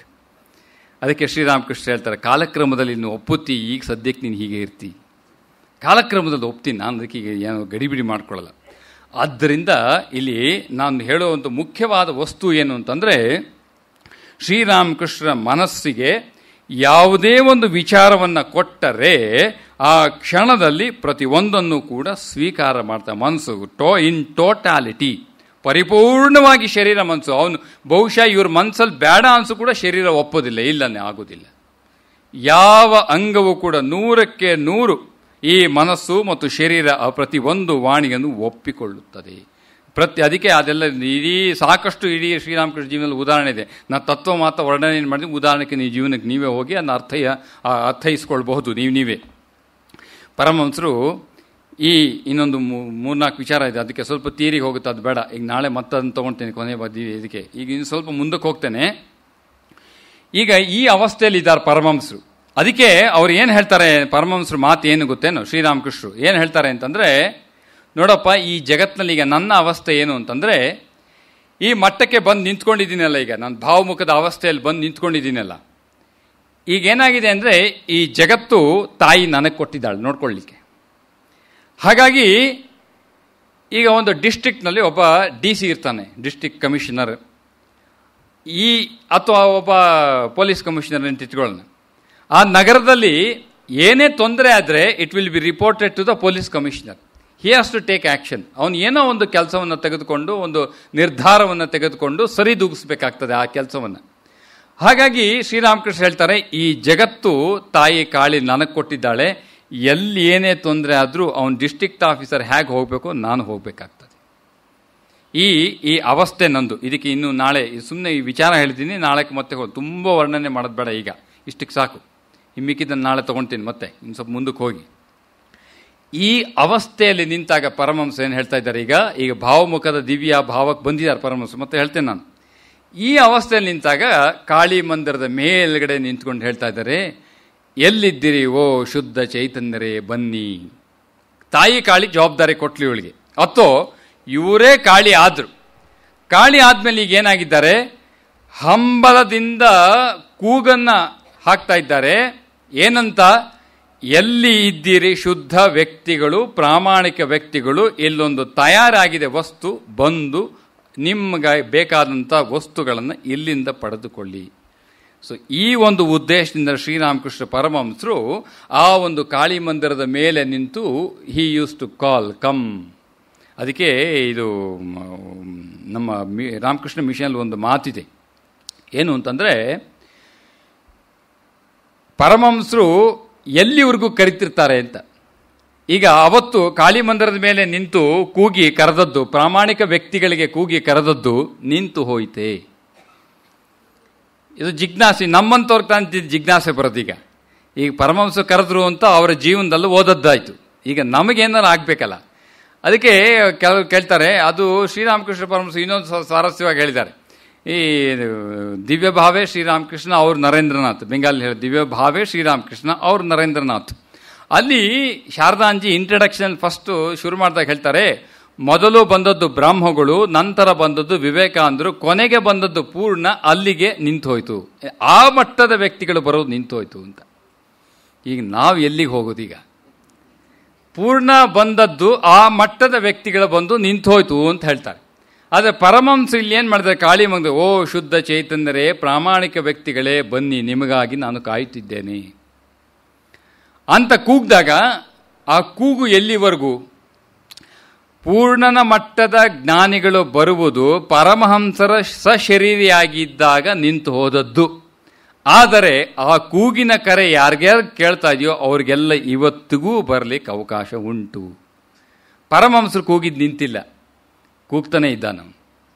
ಅವನು ದಿವ್ಯ ಭಾವದಲ್ಲೇ ಇದ್ದಾನೆ, ಮತ್ತೆ ಮತ್ತೆ ಕರಿತಾನೆ ಇದ್ದಾನೆ. ಯಾರ್ಯಾರು ಪ್ರಾಮಾಣಿಕ ವ್ಯಕ್ತಿಗಳಿದ್ದಾರೋ ಅವರೆಲ್ಲ ಪರಮಹಂಸರು. ಅದಕ್ಕೆ ಈ ಉದ್ದೇಶದಿಂದ ಪರಮಹಂಸ ಹೇಳಿದ್ದು, ಯಾರ್ಯಾರು ಇಡೀ ಜನ್ಮದಲ್ಲಿ ಒಮ್ಮೆಯಾದರೂ ಪ್ರಾಮಾಣಿಕವಾಗಿ ಭಗವಂತನನ್ನು ಕರೆದಿದ್ದರೆ ಅವರು ಇಲ್ಲಿಗೆ ಬರಬೇಕು. ಇಲ್ಲಿಗೆ ಬರಬೇಕು ಅಂದರೆ ಏನು? ರಾಮಕೃಷ್ಣ ಮಠಕ್ಕೆ ಒಂದು ಸ್ವಾಮಿಗಳಿಗೆ ಕಾಣಿಕೆ ಕೊಟ್ಟು, ಹಣ್ಣು ಕೊಟ್ಟು, ನಮಸ್ಕಾರ ಮಾಡಿ ಬರಬೇಕು. ನಾನು ಹೇಳೋದೇ ಇಲ್ಲ, ಅದನ್ನ ಪರಮಹಂಸರು ಹೇಳಲಿಲ್ಲ. ಹಾಗಲ್ರಿ, ಅದು ಪರಮಹಂಸ ಇಲ್ಲಿಗೆ ಬರಬೇಕು ಅಂತಂದರೆ ಜೊತೋ ಮತ್ ತಥೋಪತ್, as many faith so many paths. ಎಷ್ಟು ಮತಗಳು ಅಷ್ಟು ಪಥಗಳು ಶ್ರದ್ಧೆ ಇದ್ದರೆ, ಎಲ್ಲೆಲ್ಲಿ ಪ್ರಾಮಾಣಿಕವಾದ ಶ್ರದ್ಧೆ ಇದ್ದರೆ ಅವರೆಲ್ಲ ಈ ತತ್ವಕ್ಕೆ ಬರಬೇಕು. ಯಾವ ತತ್ವಕ್ಕೆ? ಎಲ್ಲವೂ ಏಕತೆಯಿಂದ ಆಗಿದ ತತ್ವಕ್ಕೆ. ಯಾವ ರೀತಿ? ಪರಮಹಂಸ ಹೇಳಿದ ರೀತಿಯ ಭಾವಮುಖೇನ ಚತುರ್ಥಿ ಮುಖದಿಂದ ತೃತೀಯ ವಿಭಕ್ತಿ ಭಾವಮುಖೇನ ಭಾವಮುಖದ ರೂಪದಲ್ಲಿ ಯಾರೇ ಹೋದ್ರೂ ಕೊನೆಗೂ ಕೂಡ ಆ ಈಶ್ವರ ತತ್ವಕ್ಕೆ ಬಂದೇ ಆತ್ಯಂತಿಕ ಸತ್ಯಕ್ಕೆ ದಾಟಬೇಕು. ಆದ್ದರಿಂದ ಎಲ್ಲರೂ ಇಲ್ಲಿಗೆ ಬರಬೇಕು ಅಂತಂದ್ರೆ ದ ಲಿಬರಲ್ ವ್ಯೂ ಪಾಯಿಂಟ್, ಕ್ಯಾಥೋಲಿಸಿಟಿ, ಯೂನಿವರ್ಸ್ಯಾಲಿಟಿ, ಕ್ಯಾಥೋಲಿಸಿಟಿ, ಶಾಶ್ವತವಾದ ಅನಂತವಾದ ಸತ್ಯಕ್ಕೆ ಯಾವುದೂ ಕೂಡ ನಿಯಮವನ್ನ ಅಥವಾ ಅಖಂಡತೆ ಅಥವಾ ಖಂಡತೆಯನ್ನು ಕೊಡ್ಲಿಕ್ಕೆ ಸಾಧ್ಯ ಇಲ್ಲ. It is always infinite and pure and eternal. ಆ ತತ್ವವನ್ನು ಯಾರು ಒಪ್ತಾರೋ ಅವರೆಲ್ಲ ಇಲ್ಲಿಗೆ ಬರಬೇಕು ಅಂತ ಪರಮಹಂಸ ಹೇಳ್ತಾರೆ. You have to come to that liberality. ಇಲ್ಲ ನಾವು ಗೊಡ್ಡು ಸಂಪ್ರದಾಯ, ನಮ್ಮ ಮನೆ, ನಮ್ಮ ಮಠ, ನಮ್ಮ ವಿಭೂತಿ, ನಮ್ಮ ರುದ್ರಾಕ್ಷಿ, ನೀವು ಮುಟ್ಬೇಡಿ, ನಾವು ಮುಟ್ಬೇಡಿ, ಇಲ್ಲಿದ್ರೆ ಇಲ್ಲಿಗೆ ಬರೋದಿಲ್ಲ. ಅಂಥವ್ರು ಯಾರು ಇಲ್ಲಿಗೆ ಬರೋಲ್ಲ. ಯಾರು ಎಲ್ಲವನ್ನ ಬಿಚ್ಚಿ ಆ ಪರಮಾತ್ಮ ಏಕತೆಯನ್ನು ಕಂಡು ಎಲ್ಲ ಜೀವಿಯಲ್ಲೂ ಕಾಣಲಿಕ್ಕೆ ತಾಕತ್ತಿದೆಯೋ ಅವನು ಮಾತ್ರ ಇಲ್ಲಿಗೆ ಬರ್ತಾನೆ. ಅದು ಇಲ್ಲಿಗೆ ಬರುವುದು ಅಂತಂದ್ರೆ ಪ್ರಾಮಾಣಿಕವಾದಿ ಕರೆದಂಥ ವ್ಯಕ್ತಿಗಳೆಲ್ಲ ಈ ಒಂದು ವೈಶಾಲ್ಯತೆಗೆ ಬರಬೇಕು. It's coming. ನೋಡಿ ಎಷ್ಟು universality. The world is very small today. Internet ಬಂದ್ಮೇಲೆ ಚಿಕ್ಕದಾಗೋದು ಜಗತ್ತು. ಅದರಿಂದ ಪರಮಹಂಸ ಹೇಳಿದ್ದು ಅಂದರೆ ಅದಕ್ಕೆ ಆ ಒಂದು ಅವಸ್ಥೆಯಲ್ಲಿ ನಿಂತು ಕರಿತಾ ಇದ್ದಾನೆ, ಎಲ್ಲರೂ ಈ ಅವಸ್ಥೆಗೆ ಬರಬೇಕು.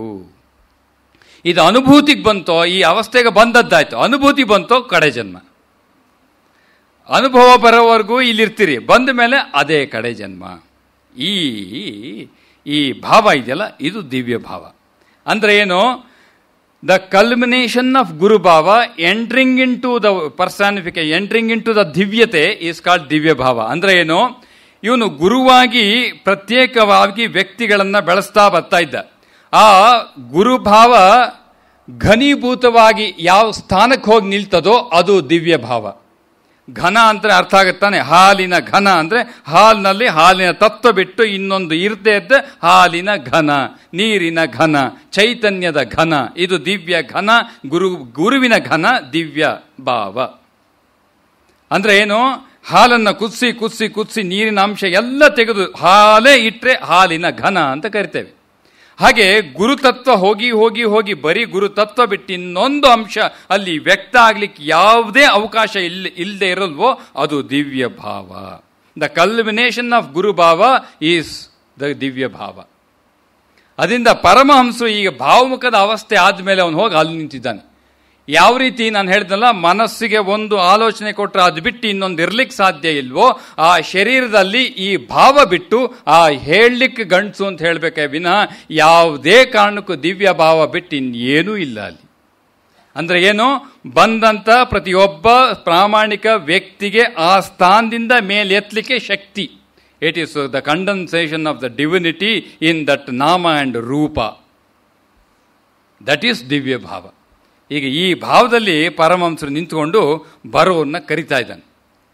ಇಲ್ಲಿ ಇನ್ನೊಂದು ಎರಡು ಮತ್ತೆ ಸ್ವಲ್ಪ ಈ ಯಾರೋ ನೆನ್ನೆ ಅದಕ್ಕೆ ನನಗೆ ಕೇಳಿದ್ರು, ಸ್ವಾಮೀಜಿ ಈಗ ದಿವ್ಯ ಭಾವದ ಬಗ್ಗೆ ನೀವು ಮಾತಾಡ್ತಾ ಇದ್ದೀರಿ ಅಂತಲ್ಲ, ಈಗ ಶ್ರೀರಾಮಕೃಷ್ಣ ತಂತ್ರ ರೀತಿಯಾಗಿ ಸಾಧನೆಯನ್ನು ಮಾಡಿದ್ರು, ಅಲ್ಲಿ ವೀರಭಾವ ಅಂತೆಲ್ಲ ಬರ್ತದೆ. ಆಮೇಲೆ ಭಕ್ತಿ ಪಂಥವನ್ನು ಇಟ್ಕೊಂಡು 5 ರೂಪದ ಸಾಧನೆಯನ್ನು ಏನು ಹೇಳಿದ್ದಾರೋ, ಮಧುರ ಭಾವ, ದಾಸ್ಯ ಭಾವ, ಅದಕ್ಕೂ ದಿವ್ಯ ಭಾವಕ್ಕೂ ವ್ಯತ್ಯಾಸ ಅಥವಾ ಅದುವೇ ದಿವ್ಯ ಭಾವ ಒಂದೇನಾ ಅಂತ ನನಗೆ ಪ್ರಶ್ನೆ ಮಾಡಿದ್ರು. ಅದಕ್ಕೆ ಈ ದಿವ್ಯ ಭಾವಕ್ಕೂ ಆ ಭಾವಕ್ಕೂ ವ್ಯತ್ಯಾಸ ಉಂಟು. ಅಲ್ಲೆಲ್ಲ ಸಾಧಕನಾಗಿ ಸಾಧಕನು ಭಾವಿಸಬೇಕಾದ ಭಾವ ಅಥವಾ ಆಧರಿಸಬೇಕಾದ ಭಾವ, the taking recourse into particular ಭಾವ ಈಸ್ ಕಾಲ್ಡ್ ದಾಸ್ಯ ಭಾವ, ಮಧುರ ಭಾವ, ವೀರಭಾವ. The culmination of all this entering into is ದಿವ್ಯ ಭಾವ. ಇದೆಲ್ಲ ಭಾವದಿಂದ ಸಿದ್ಧನಾದ ಮೇಲೆ ನಿಂತಂಥ ಸ್ಥಾನ ದಿವ್ಯ ಭಾವ. ಅಂದ್ರೆ ಏನು? ಹಾಗಾದ್ರೆ ಭಾವಮುಖಕ್ಕೂ ದಿವ್ಯ ಭಾವಕ್ಕೂ ಏನು ವ್ಯತ್ಯಾಸ ಅಲ್ವಾ? ಇದೆಲ್ಲ ತುಂಬ ಪರಮಹಂಸರ ಜೀವನ ಓದೋದು ಅಂತಂದ್ರೆ ನಾನು ಯಾವಾಗಲೂ ಸುಧಾ ತರಂಗ ಓದ್ದಂಗ ಅಲ್ಲ. ಇದೊಂದು ಬ್ರಹ್ಮಜ್ಞಾನಿಯ ಚಿಂತನೆಯನ್ನು ಮಾಡುತ್ತಿರುವುದು ನಾವು. ಬ್ರಹ್ಮಜ್ಞಾನಿ ಚಿಂತನೆ ಜಗತ್ತಿನ ಯಾವ ಸೀಮಿತತೆಯನ್ನು ಅಲ್ಲಿ ತಂದು ಹಾಕೋಕ್ಕಾಗೋಲ್ಲ. ಸೂಪರ್ ಇಂಪೋಸಿಂಗ್, ಅಲ್ಲಿ ಯಾವುದನ್ನು ಆರೋಪ ಮಾಡಲಿಕ್ಕೆ ಏನೂ ಇಲ್ಲ, ಅದು ಪರಿಪೂರ್ಣವಾಗಿ ಶುದ್ಧವಾಗಿ ನಿಂತಿದೆ ಅದು. ಆದ್ದರಿಂದ ಇಲ್ಲಿ ಭಾವಮುಖಕ್ಕೂ ದಿವ್ಯ ಭಾವಕ್ಕೂ ಏನು ವ್ಯತ್ಯಾಸ ಹಾಗಾದ್ರೆ? ಭಾವಮುಖ ಇಸ್ ಎ ಸ್ಥಾನ, ಏನು ಆ ಈಶ್ವರತ್ವ, ನಾನು ಎಂಬ ಅಹಂಕಾರದ ಕಾಸ್ಮಿಕ್ ಐ, ವಿಶ್ವವ್ಯಾಪಕವಾದ ಅಹಂಕಾರ ಏನಿದೆಯೋ ಆ ಸ್ಥಾನ ಏನಿದೆಯೋ ಅದು ಭಾವಮುಖ.